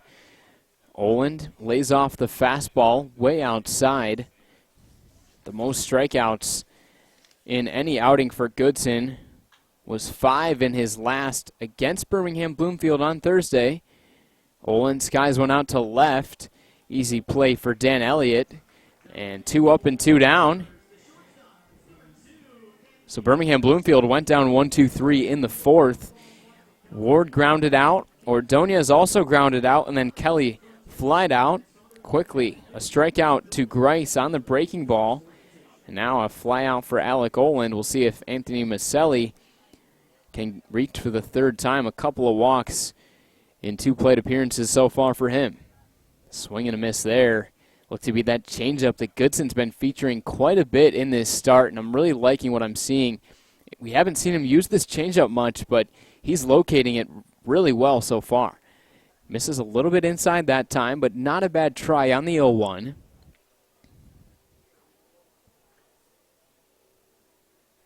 The 1-1 swung on and missed. 75 that time. Goodson's been changing speeds, using more of his off-speed stuff as he works late into this start. Back to the changeup inside. So no fastballs yet thrown to Miceli in this at-bat. Miceli pretty much saw all fastballs in his 2 walks. The 2-2. Goodson thought he had it, was about to walk off the mound on another off-speed pitch, but it'll be another full count to Miceli. He walked on a full count in the 1st. The 3-2 with 2 down. Misses low and outside, so he walks him there. A 2-out walk, something you don't want to do, but a borderline call, one that could have gone either way. Miceli walks for the 3rd time in his 3rd plate appearance.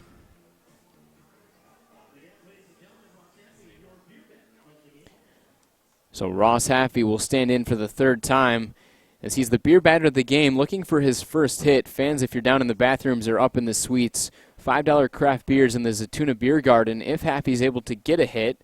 So far hasn't gotten one. He walked in the 1st and struck out in the 3rd. But he's had 2 good at-bats, 2 full counts. Lays off this time as it's 2-0.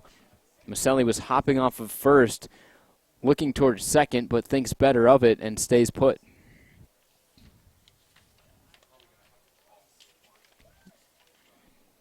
Haffey hitting .295, 7 home runs, 26 RBIs, always a power threat, as he was the home run derby champion this year.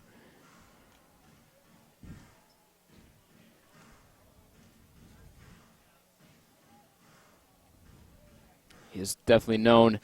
Manager Chris Newell for a long time, too. Took hitting lessons when he was in high school with Chris, so had the connection there.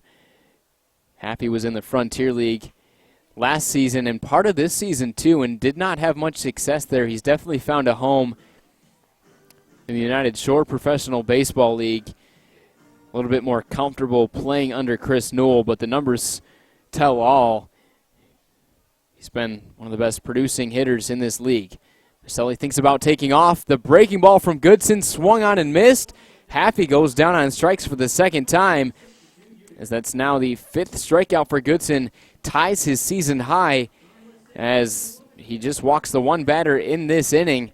So we'll head to the 6th, 6-2 ball game. Utica on top. You're watching the USPBL YouTube channel.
Welcome back to the USPBL YouTube channel. Jared Price comes in for another inning of work.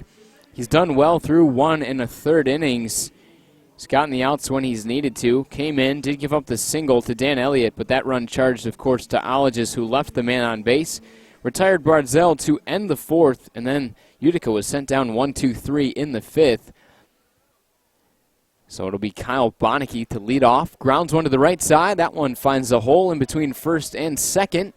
Benecke gets his first hit of the game, but reaches for the 3rd time. Benecke had reached on the 3-2 walk and also the air to Adam Gauthier, which proved to be a costly one. It was a ground ball right to Ologis at the pitcher's mound. It deflected off his glove. He threw it to Gauthier, but Gauthier not able to squeeze on as it bounced in and out of his glove. And then that run scored with the bases loaded in that 6-run inning. Guzman swings at the first pitch breaking ball, which Price has used. Seems to be that slider, using it effectively. Very good movement on it, similar to what Ologis was trying to do, but not a very good start for him as he could not even go 4. 87 on the fastball, trying to establish the inside part of the zone, but can't do it there. Guzman backed off the plate, 1-1.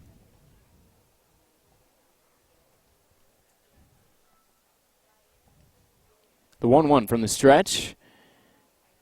Not sure where that one missed. A little bit outside.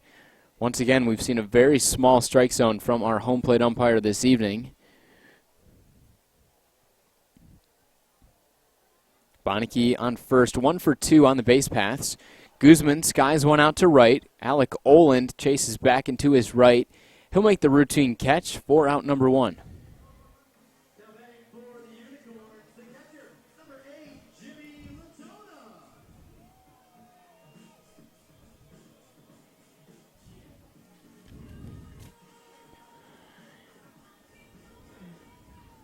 So the leadoff man reaches via the single. That was Benecke. Guzman retired with the fly out to right. It'll be Letona who flied one out to right in his last at-bat, but drove in 1 for the sacrifice fly. He's been a tough out tonight. 0 for 1 with a couple of walks. Skies one out to center field. That's Alec Oland in center now as he makes the catch. It's actually Nate Grice in right field, so a defensive change. Nate Grice came in to pinch hit for Nick Campana. So Grice goes out to right. Alec Oland moves out to center. So it was Nate Grice making the catch for Adrian Guzman's fly out, and Alec Oland actually making the catch for Letona's fly out. 2 down for Erik Jones, now standing in.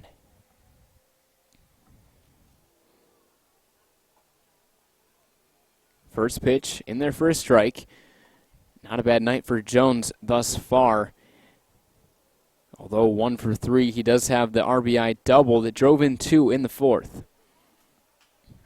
0-1 grounded over to third. TJ Ward on the backhand. The throw to first will not be in time. Infield single for Jones. It was a nice pick by Ward, but not enough arm strength there or the right footing to make that play. Jones reaches for the 2nd time.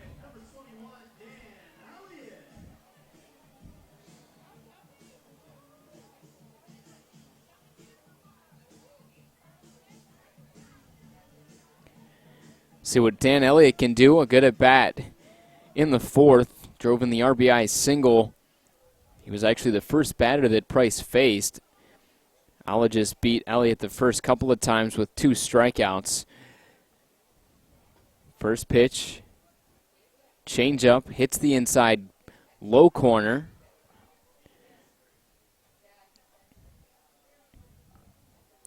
Elliott does have pretty high strikeout numbers. He's got 45 strikeouts now this season, which leads all of the Unicorns. Takes a big swing and a miss there, as he does tend to do pretty frequently, but with big swings come swing and misses, but also big contact and power. 5 home runs for Elliott, among the league leaders this year. First and second, here comes the 0-2. Swung on, Elliott fouls him off of himself. Stays alive.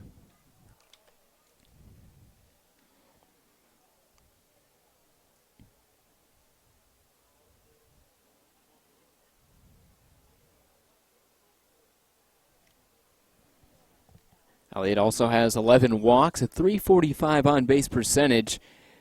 Second highest average on the team, coming in also at .294. Here comes the 0-2. This is inside. Fastball, good take, but it backs Elliott off the plate.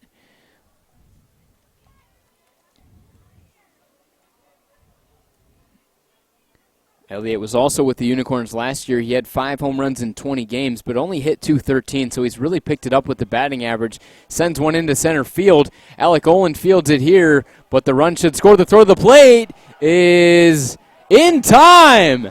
Alec Oland with the outfield assist catches Kyle Benecke trying to score. It looked like an impossible play, but Oland came up gunning, and this will remain a 6-2 ball game. What a throw. So game remains 6-2. We'll head to the home half of the 6th with Gauthier, Haranek, and Ward 4, 5, and 6 due up. A great play to end the inning. We'll see if the Beavers can get it going with the bats against Goodson. You're watching the USPBL YouTube channel.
Welcome back to the USPBL YouTube channel. Adam Gauthier leading off. First pitch in there for a strike from Dodd Goodson, who will work into the 6th inning for just the 4th time this year. Quickly down 0-2, and this at bat is Gauthier. But Goodson worked into the 7th back on May 24th, and then in back-to-back outings has gone 7+. As this one finds the zone. Gauthier frozen up. That's another strikeout for Goodson. That's now 6 for him, as that's now his career high in the USPBL. So despite 5 walks tonight, Goodson's been able to get it done with the strikeout when he's needed to. 3 straight strikes to one of the most dangerous hitters in the league, who already had 2 RBIs, the only 2 runs that the Beavers have put up. Haranek lays off the first pitch in this at-bat. Haranek is 0 for 2, has ended 2 frames, the first and third, one with a ground out and one with a strikeout. The strikeout came on a nasty changeup from Goodson, who's been featuring that changeup the most that we've ever seen in any of his starts, and it's a pitch that he seems to be developing and that he'll continue to use throughout this season. So 2-0 to Haranek. Goodson working from the windup. Goes with that changeup. Fools Haranek, who was looking fastball on the 2-0. He's had that type of command of that pitch, able to throw it even when down in the count. Fastball inside. Good change of speeds, good change of locations. So after 2 straight balls, 2 straight strikes, he'll look for that 7th strikeout. Just misses inside. Another changeup try. It'll be a full count on Haranek, the first full count that he has seen. There has been quite a few full counts for Goodson tonight, but this one will end in in a success for Goodson. 7th strikeout, back-to-back strikeouts now for Goodson. He struck out Haffey to end the 5th. Starts off Gauthier and Haranek in the 6th, both with strikeouts, both of them looking. Some great stuff from Goodson. It's his 2nd strikeout on a 3-2 count. Second time that Hranek's gone down on strikes now. TJ Ward grounds one up the middle. Goodson can't glove it, but Benecke does. He throws to first, and once again the Beavers go down 1-2-3, just as they did in the 4th. Goodson continues to cruise through this one. As we've played 6, the Unicorns out in front 6-2. This is the USPBL YouTube channel.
Jared Price comes in for another inning of work here in the 7th.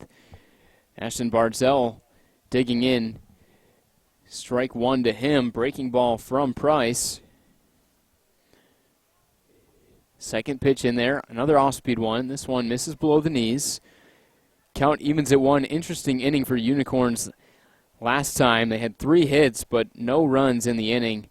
As the inning ended with a outfield assist from Alec Oland in center field, able to gun down Kyle Benecke, trying to score after the base hit up the middle from Elliott.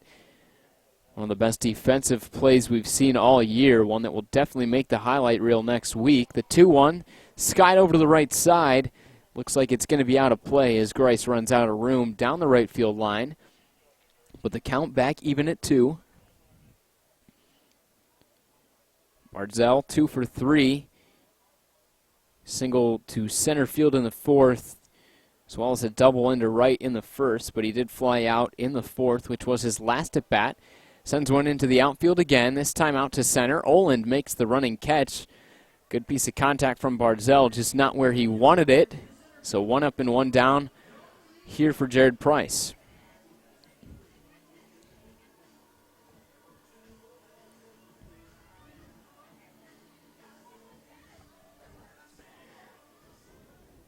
So the left-hander Coley Curry will stand in. Center fielder for the Unicorns.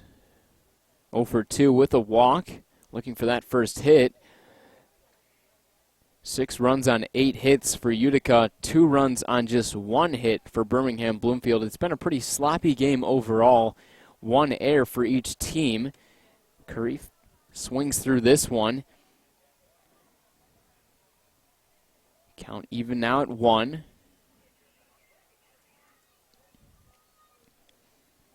Curry, the Jackson, Tennessee native, went to West Kentucky University, center field in college too. It's now 2-1. Curry hit .260 his senior year, over 48 games, 192 at-bats. Count back even at 2. He also had 3 home runs. We've seen him hit 2 so far at Jimmy John's Field this year. The 2-2. Backdoor slider. Gauthier at first thought he had him, but knows that home plate umpire not giving the benefit of the doubt to the pitchers tonight. Tosses it back to Jared Price here. Look for the strikeout, but he won't get it here. Curry will draw his second walk on a 3-2 count. So a 1-out base runner for Utica.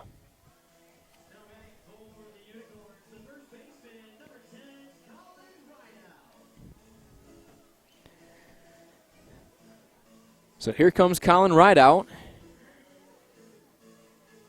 Good contact for him in this game. He's 1 for 3, a single in the second. That one was into center field. He lined out to T.J. Ward in the fourth, and then a fly out over to the left side. Grounds one to the right side. It's Ordonez to Miceli to Haffey. 4-6-3 double play. That one will end the inning. Beavers defense coming up big here for Jared Price. So we've played 6.5.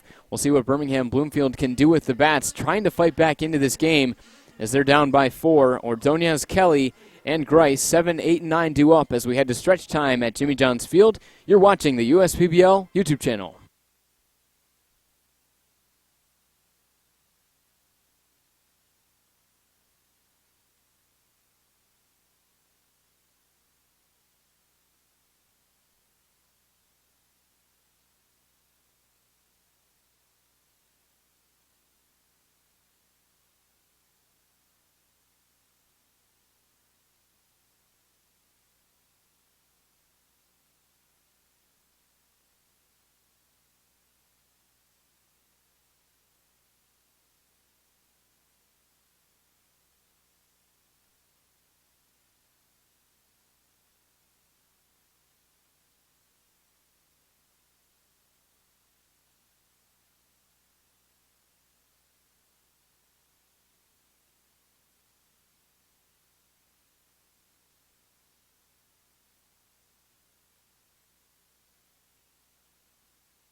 Welcome back to the USPBL YouTube channel. Leo Ortel on the call, broadcasting solo tonight. Adon Ordonez stands in, lays off the first pitch that misses the zone. Goodson out there for his 7th inning of work. He'll work into the 7th inning for just the 4th time this year, but the 3rd time in his last 3 starts. Not a good start in this at-bat as he's down 2-0 against Ordonez. 0 for 1 night for him thus far with a walk. One of 5 walks that Goodson has issued. And does not want to make that 6, but a 3-0 count to the Beavers' second baseman. A 3-0, below the knees and outside. 89 tried to take something off of it, but it didn't work that time. 6th walk now for Goodson, and a leadoff base runner, as we do see some action in the Utica bullpen.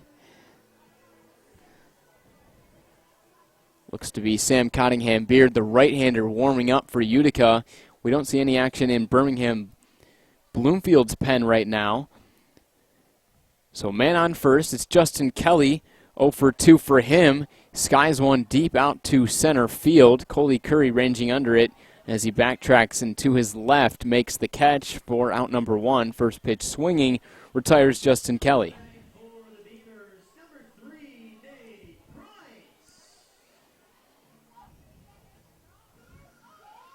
It'll be Nate Grice standing in for the second time.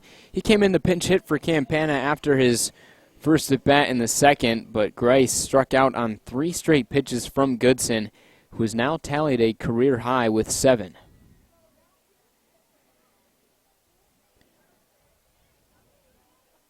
Swing and a miss there from Grice. Good changeup from him, which he's featured quite a bit in this game. And this will most likely be the last inning for Goodson, who came into the inning with 93 pitches as he approaches the 100 mark here.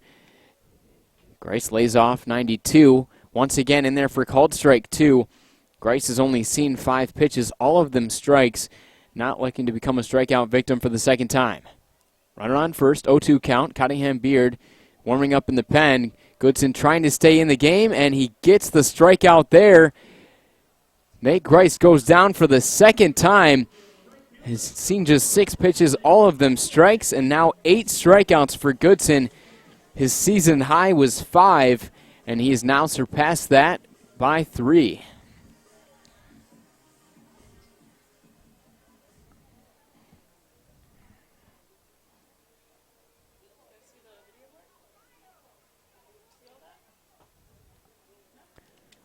First pitch to Alec Oland misses. Don Goodson trying to put a cap on this start, which would end a very good one if he can retire Oland here. Deals in the pitch on the 1-0 count in there for a strike.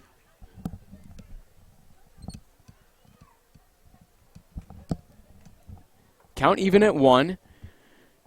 Ordonez's on first.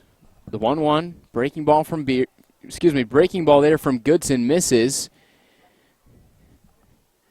Still Cunningham Beard getting loose in the Utica pen, but hopefully Goodson's able to finish this outing. This one sent over to the left side. That's going to be a base hit. Just the second hit for Birmingham Bloomfield. The first for Alec Oland to make him 2 for 4 as he's got their only 2 hits.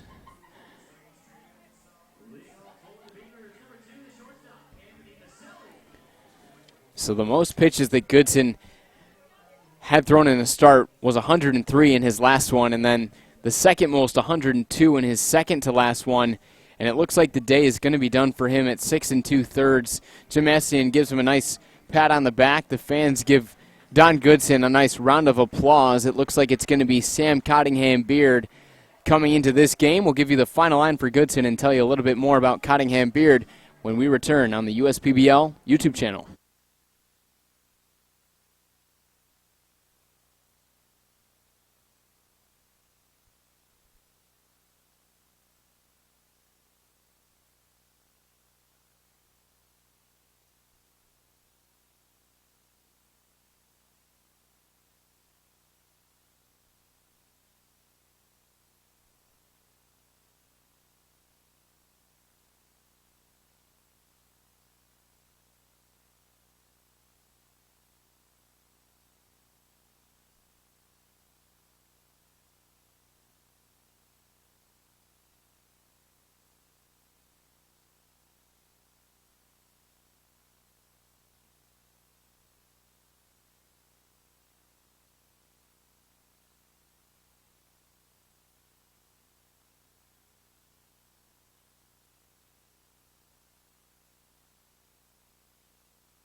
Welcome back to the USPBL YouTube channel. Anthony Miceli in the batter's box now with first and second. Takes the first pitch strike from Sam Cunningham Beard, who takes over for Don Goodson. His final line, 6 2/3, just 2 hits, 2 earned runs. He walked 5, but struck out his career-high 8. So a great start for Goodson. Unfortunately, not able to go the full 7 like he would have wanted to. But Sam Cunningham Beard comes into this game as this one is sent over to the right side. Erik Jones, that's not Erik Jones, that's Ashton Barnes Ell in right field making the catch. And that's going to retire the side. So Sam Cunningham Beard comes in and gets it done to save Goodson's outing. His final line will stay like it was. We'll head to the 8th. Unicorns still with a 6-2 lead on the USPBL YouTube channel.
Welcome back to the USPBL YouTube channel. So you think you can sing night at Jimmy John's Field as well as the City of Novi night at the ballpark. It's been a pretty good one so far. Utica out in front 6-2 as Brian Benz in his USPBL debut takes the first pitch strike to begin this at-bat. Benz still looking for that first hit. Does have the walk, but he's 0 for 2 otherwise with a swinging strikeout and a ground out to the third baseman Ward. Jared Price, who's looked strong for Birmingham Bloomfield since coming in the game, deals in the fastball. Benz is late on it. Only 86 on the gun.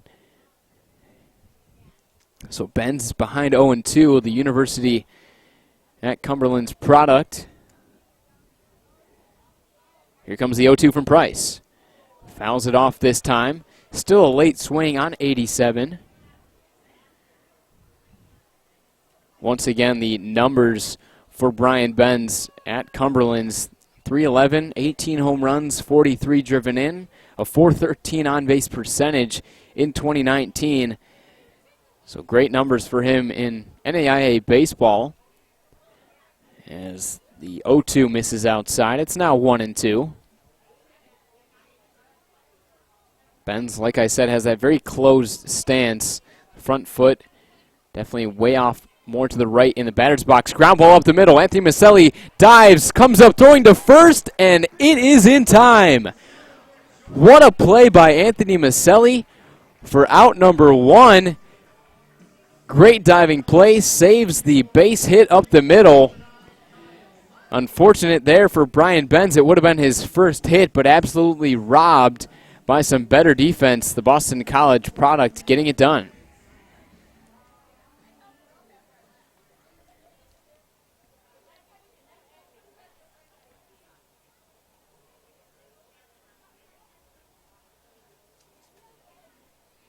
So here comes Kyle Benecke, the left-handed batter, singled to right in the 6th inning.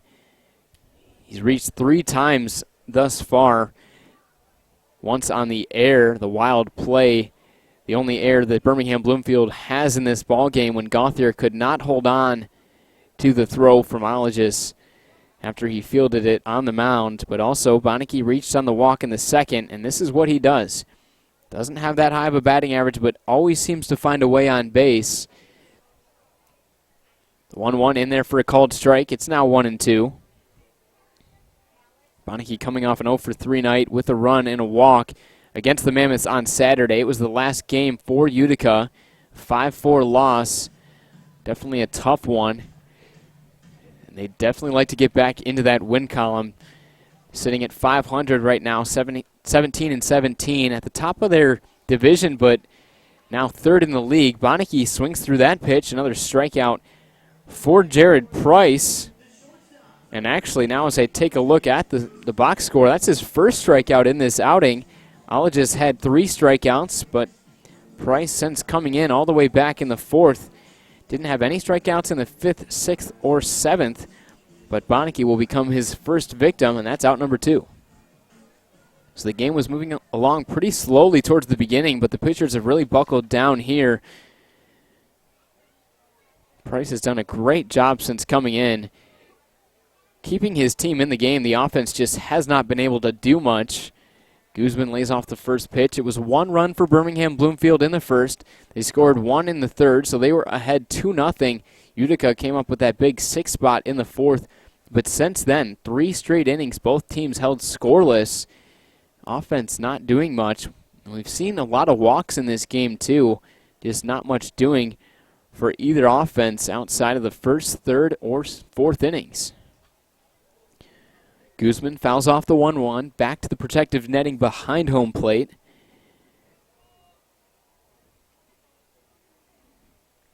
Price has already had 2 1-2-3 innings, 1 in the 5th, 1 in the 7th. It was an unconventional one in the 7th thanks to the double play ball from right out that ended the 7th.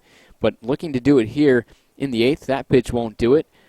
Way outside, easy take for Guzman. It's 2-2. Guzman 1 for 2 with the RBI walk as he walked with the bases loaded in the 4th. The 2-2 pitch. Grounded to the shortstop, Miceli. Gloves it there, throws to Haffey a little bit wide, and this one gets past him.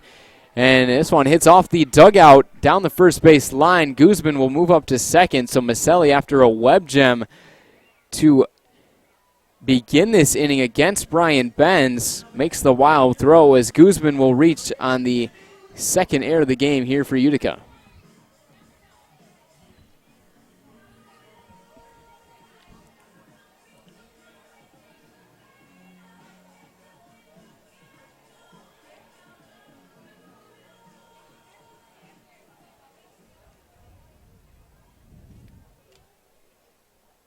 So a rare error there for Anthony Miceli, a very clean fielder. Definitely above average shortstop.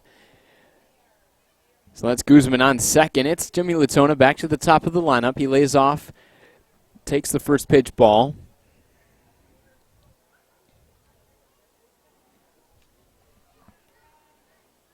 The 1-0. This one misses high. It's 2-0 on Letona, who's already drawn a couple of walks in this game. He had the RBI sac fly in the 4th as well. His last at-bat was in the 6th. He flied out to center field. He's made solid contact, but also been disciplined when he has needed to be. Not disciplined this time. Swings through what probably would have been ball 3 with the way that the home plate umpire has been calling strikes this evening. Not a generous zone by any means for the pitchers, but he has stayed pretty consistent with his, I'd say, definitely below average strike zone.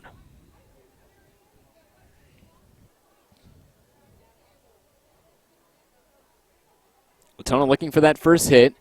His team's got the 4-run cushion, but never bad to add to it. A single could score Guzman from second. But if it's to center field, look out for the arm of Alec Oland. We saw that shown off to end the 6th inning. And speaking of center field, this one skied into center. Alec Oland chases back and ranges back to his left at the last second to make the catch. So not a 1-2-3 inning after the air Guzman was able to reach, but Price able to face one batter over the minimum and continue his success to keep his team in the ballgame. But the offense has not woken up yet. We'll see if Haffey, Gauthier, and Haranek, 3, 4, and 5, can be a spark in the home half of the 8th. Don't go away. Good one in store on the USPBL YouTube channel.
Sam Cunningham Beard comes out once again. Ross Haffey grounds one to the right side. Erik Jones with the diving play, the throw to first over the head of Colin Rideout. Ross Haffey will be able to take second. Erik Jones, who made some nice plays earlier in the game, a couple of diving plays in fact, makes the diving play this time but can't complete the throw. Another error in this ball game that's been plagued by errors now.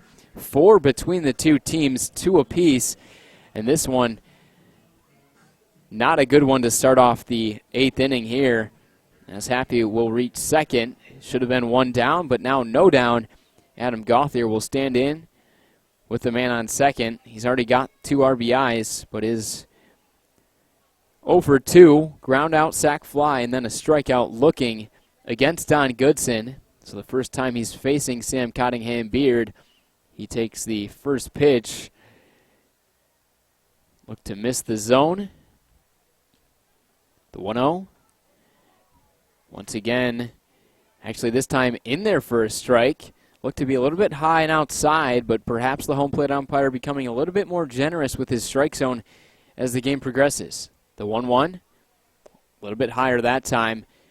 Definitely a miss on that one. As we take a look at the numbers for Cunningham Beard, they've definitely been a little bit better than last season. A .468 ERA, 32 2/3 innings pitched. He's been the most used reliever out of this Utica pen. Jimmy Letona with a nice backhand stop to grab that one. It's now 3-1. But 17 earned runs, 7 walks, 224 strikeouts for Sam Cunningham Beard, who had a .528 ERA last year through 15 1/3 innings. So better numbers for Sam Cunningham Beard, but still looking for that consistency.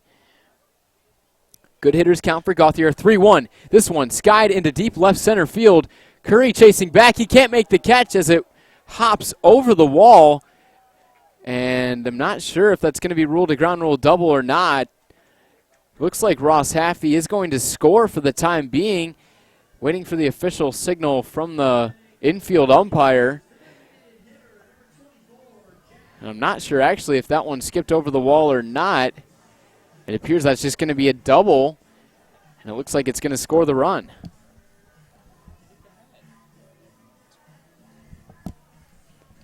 And not sure if there's going to be any argument, but from up in the box here, it looked like that ball actually hit off the net. There's a big net in front of the scoreboard to protect it. You probably can't see it if you're a fan at the game or watching from the stream, but it looked to hop over the wall, hit off the net, and then come back.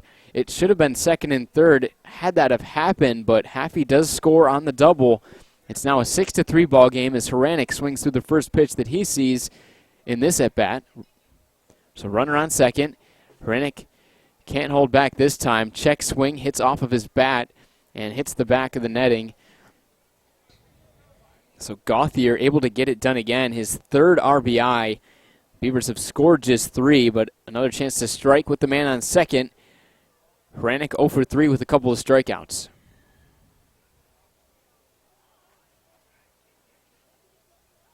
Cunningham Beard steps off to reset. Trying to keep Adam Gauthier close on second, but also looking for that strikeout pitch. He came in to retire Miceli in the 7th. Goodson's outing finished at 6 2/3, and Cunningham Beard able to preserve it with just the 2 earned runs as he stranded 2 last inning on the base paths. Misses for the first time in this at-bat, 1-2 now.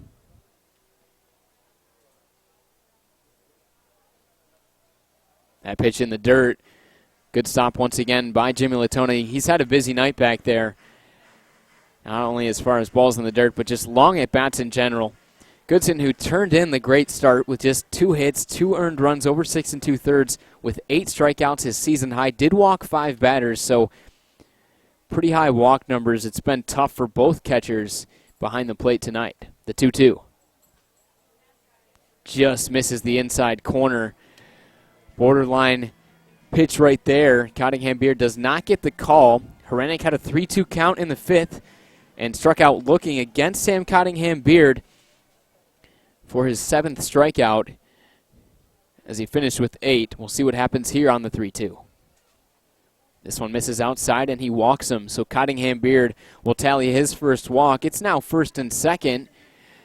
We do see a left-hander getting loose in the Birmingham Bloomfield pen. That's Dylan Collette. And we do see a right-hander in the Utica bullpen. Can't catch a number on that right-hander getting loose. Good at bat there for Hranek. I should say plate appearance as it is a walk. Hranek reaches for the first time, and Ward will look to reach for the first time.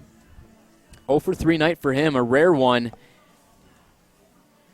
as he's really put up some great numbers this year for Birmingham Bloomfield. 289, 5 home runs, and 22 RBIs. He's had a hot bat lately, continues to rise in the batting average and on-base percentage column. He's reached base safely in 11 out of his last 11 games. Guys one into center field. Coley Curry first step back, but it's actually going to be Kyle Benecke, the second baseman, ranging back in shallow center to make that one. So that's going to be out number 1 as Ward is retired for the 4th time in as many at-bats.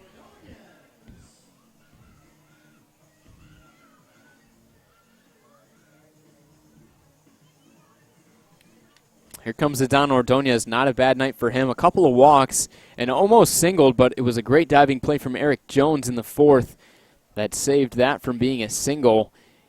Goodson was backed up by his defense pretty well despite the 1 error during his outing. There's been now the 1 error in this inning.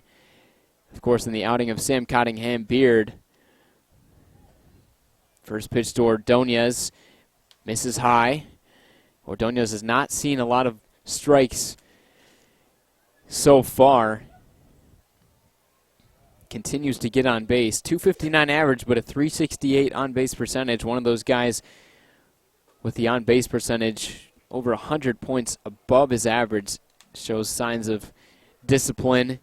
Able to lay off pitches as he does there on the 1-0 to make it 2-0.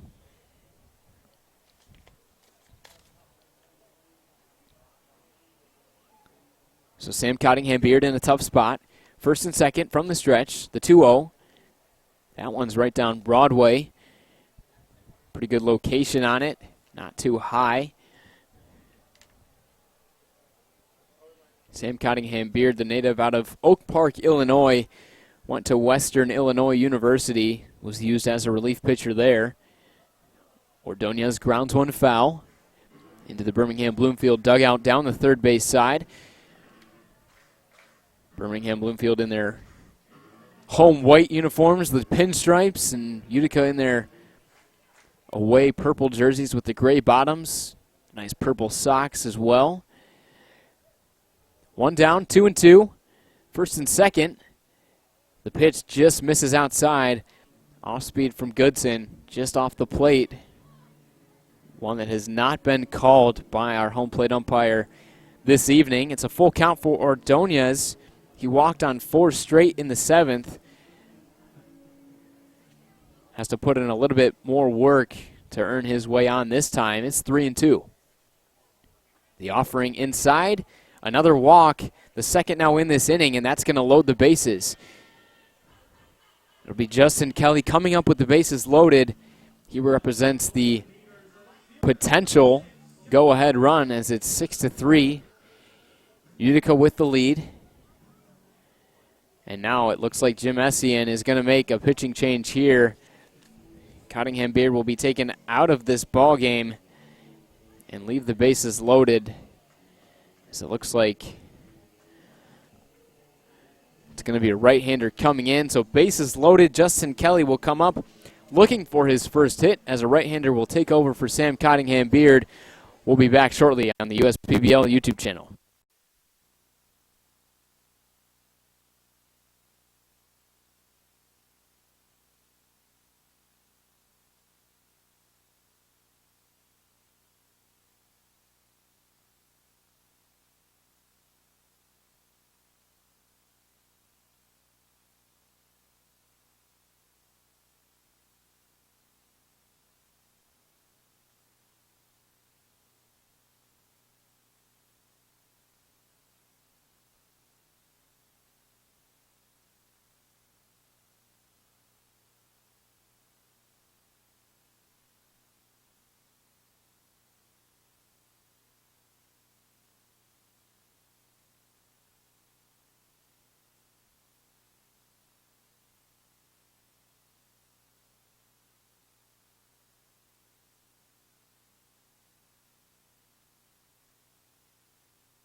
Justin Kelly here with the bases loaded. He'll face off against the new right-hander. That's Nolan Clenny.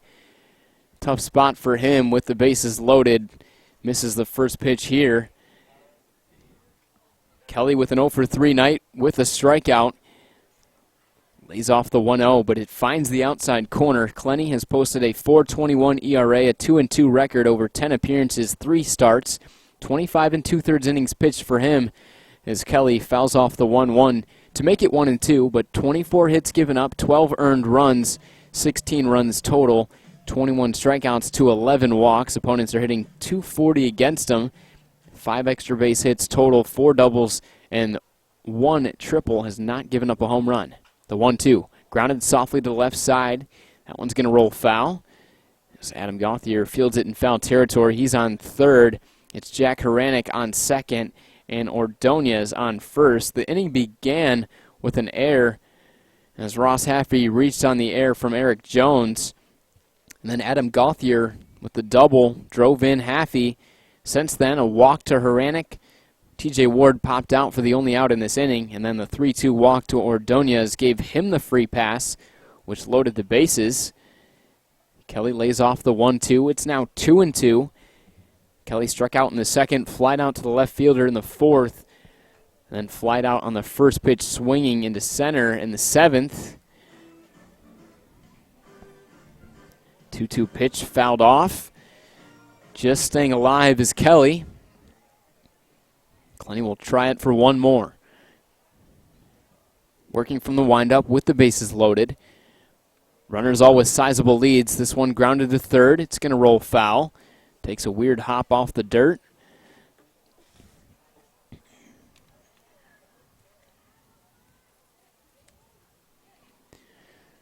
Clenny, of course, the Novi from Novi, Michigan. Pretty interesting story for him to pitch on the city of Novi night at Jimmy John's Field, so pretty cool story. 2-2, swung on and missed. Kelly goes down on strikes for the second time, and that's a big out number 2 for Utica.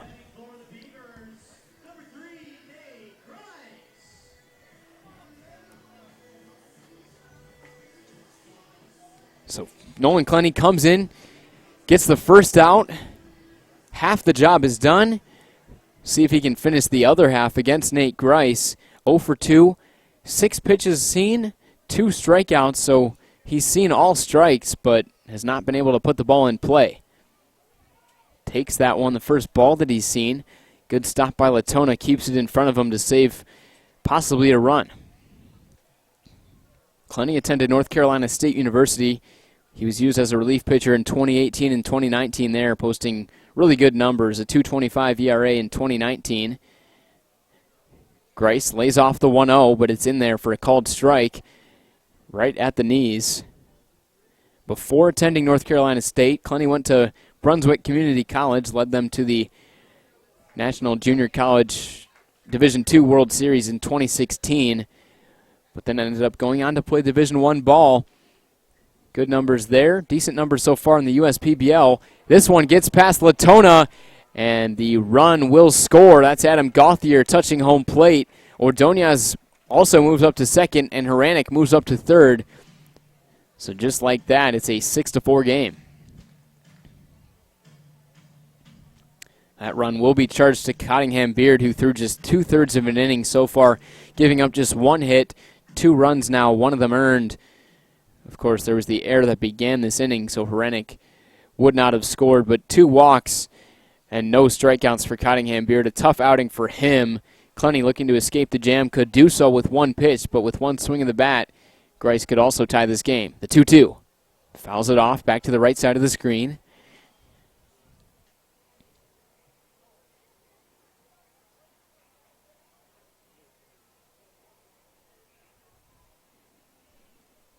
The 2-2. Another pitch in the dirt. This time, Letona blocks it. Knew the off-speed pitch was coming, knew that it could be in the dirt. Clenny does have the base to give on the 3-2. Alec Oland is waiting on deck. 2 for 4 night for him. The Beavers have just 4 hits. The full count. Fouls it off again, so Clenny will have to give it another try.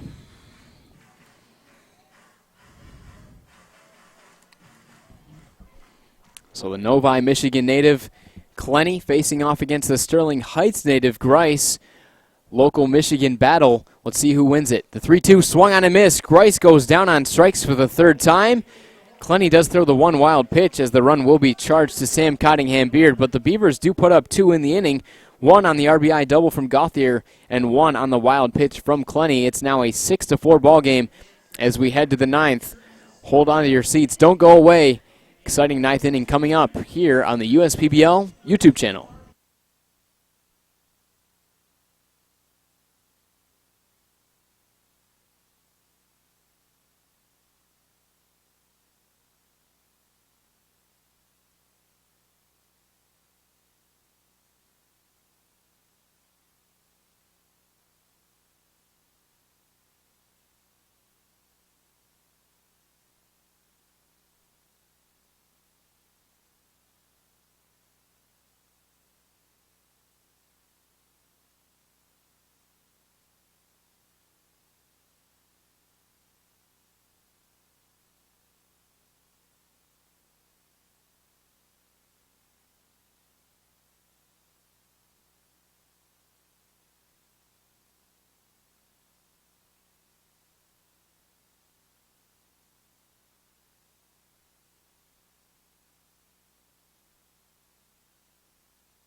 To the ninth inning we go. We've played 8 as Jones grounds one up the middle. Ordonez ranges to his right as it hits off his glove. He can't make the play there.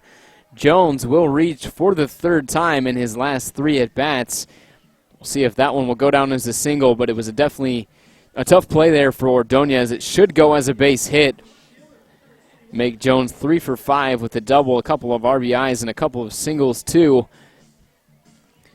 But entering the ball game is Dylan Collette as he comes in for Jared Price. Heck of an outing for Price. 4 1/3 innings, 3 hits, no earned runs, only 1 walk and 1 strikeout, but really kept his team in the game as he was able to go longer than the starter Ologis. Dan Elliott takes the first pitch in this at-bat. Collette comes in as perhaps the most consistent relief pitcher for the Beavers this year. Better numbers this season than he actually had last season. Last season he had a 4.12 ERA. He did make the All-Star team, but he made the All-Star team once again this year as the 1-0 pitch is in there for a strike, but Collette's put up a 2.80 ERA, a 3-3 win and loss record. The 1-1 breaking ball just misses. Collette wanted the call, does not get it. 35 1/3 innings pitched so far for Collette. Just 11 earned runs, 9 walks to 22 strikeouts. Opponents are hitting just .214 against him. So great numbers for Collette. Dan Elliott skies one into shallow center field. It's going to be Alec Oland making the catch for the first out. The official ruling on the ball hits at Ordonez by Erik Jones is in fact a single. If you're scoring at home. But Elliott will be retired here. The first out of the inning, the fly out to center. It's going to be Ashton Barnes Ell, Unicorns right fielder. 2 for 4 for him. He's made contact into the outfield in all of his at-bats. A double into right in the first, a single into center in the fourth, and then a couple of flyouts, 1 into left and 1 into center in his last 2 at-bats.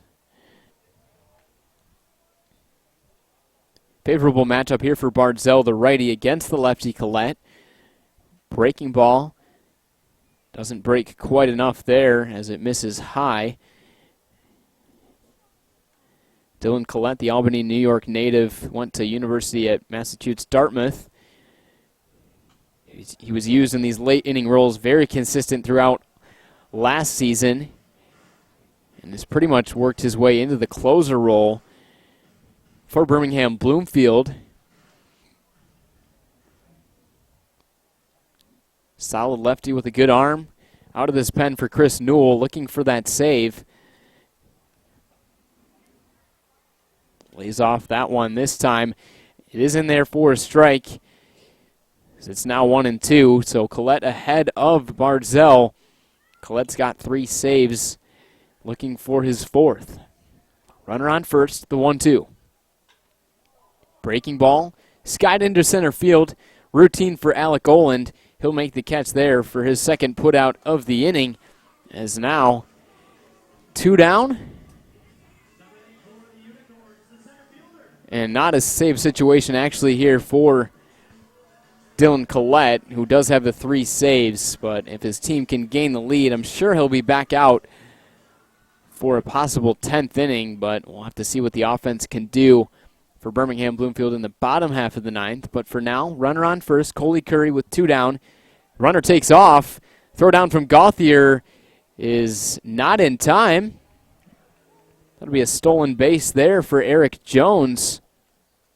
As we take a look at his total, he didn't have any stolen base attempts on the year, so make him 1 for 1 on the base paths. As Jones, of course, the Davidson product, didn't have many stolen bases at Davidson, wasn't really known as a base stealer, but he took advantage of that opportunity that time, kind of caught the Beavers' defense off guard as that pitch was in the strike zone during the steal attempt. The last pitch thrown there not in the strike zone, so the count is now 1-1.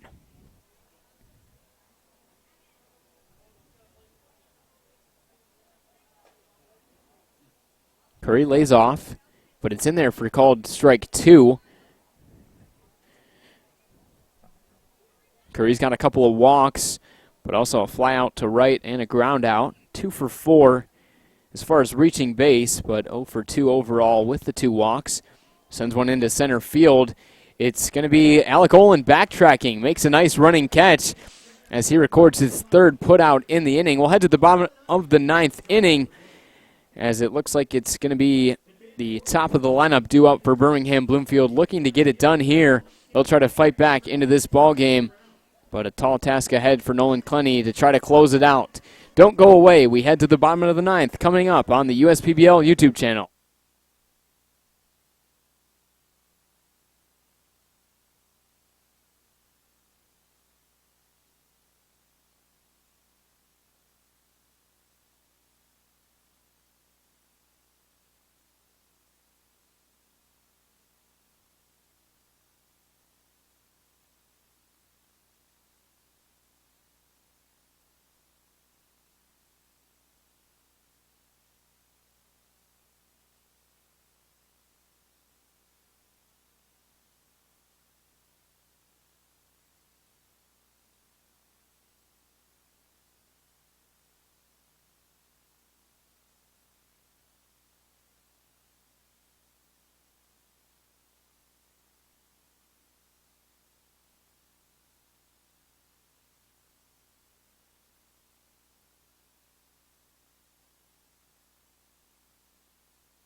To the bottom of the 9th we go. 1, 2, and 3 due up for Birmingham Bloomfield. Only down by 2.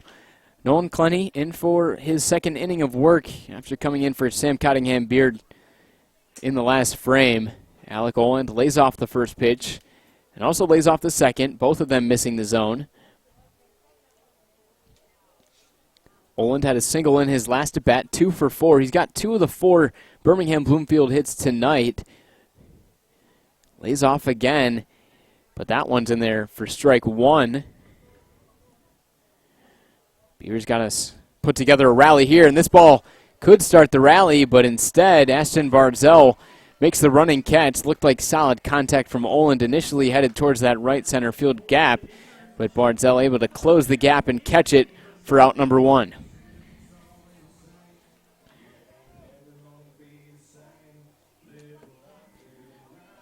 So here comes Anthony Miceli. He had a deep fly out into right field in the 7th inning, which was the first batter that Sam Cunningham Beard faced in his outing, which ended the 7th. But besides that, a 3-walk game for Miceli. He's reached base safely 3 out of 4 times. Miceli lays off the first pitch. Hasn't seen a whole lot of strikes in his plate appearances tonight.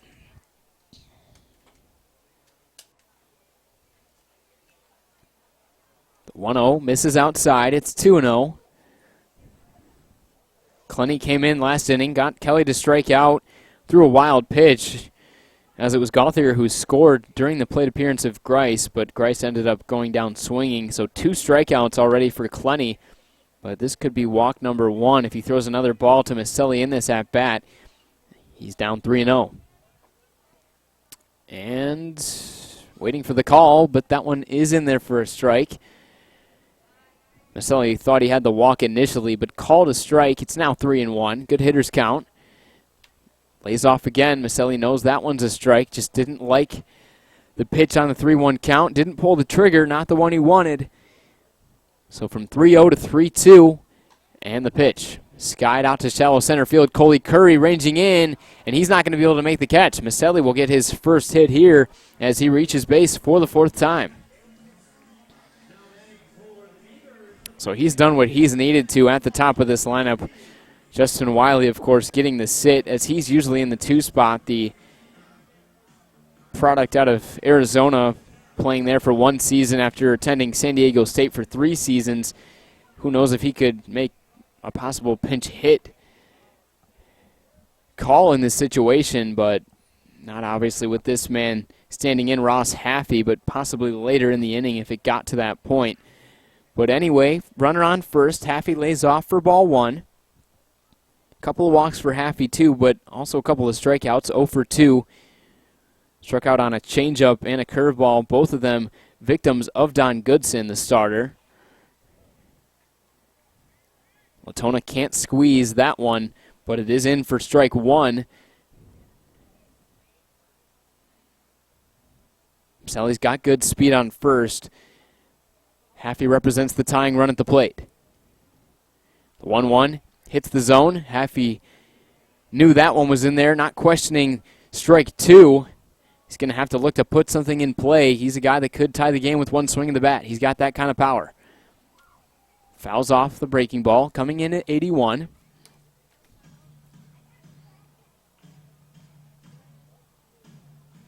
Haffey walked on 3-2 count in the first.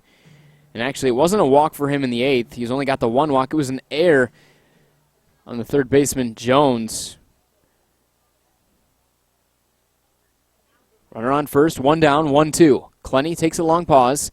He now deals. Swung on and missed. Haffey will become Clenny's third strikeout victim as he takes a long stare to Clenny. But now Birmingham Bloomfield down to their last out. This man standing in has delivered 3 out of the 4 runs for Birmingham Bloomfield tonight.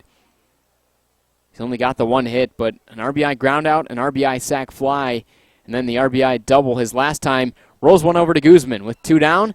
Guzman flips to Benecke, and that will end this ball game. So Nolan Clenny comes in. He'll earn the save there as Utica wins this one by a final of 6-4. As they will move to an 18-17 record, back above 500.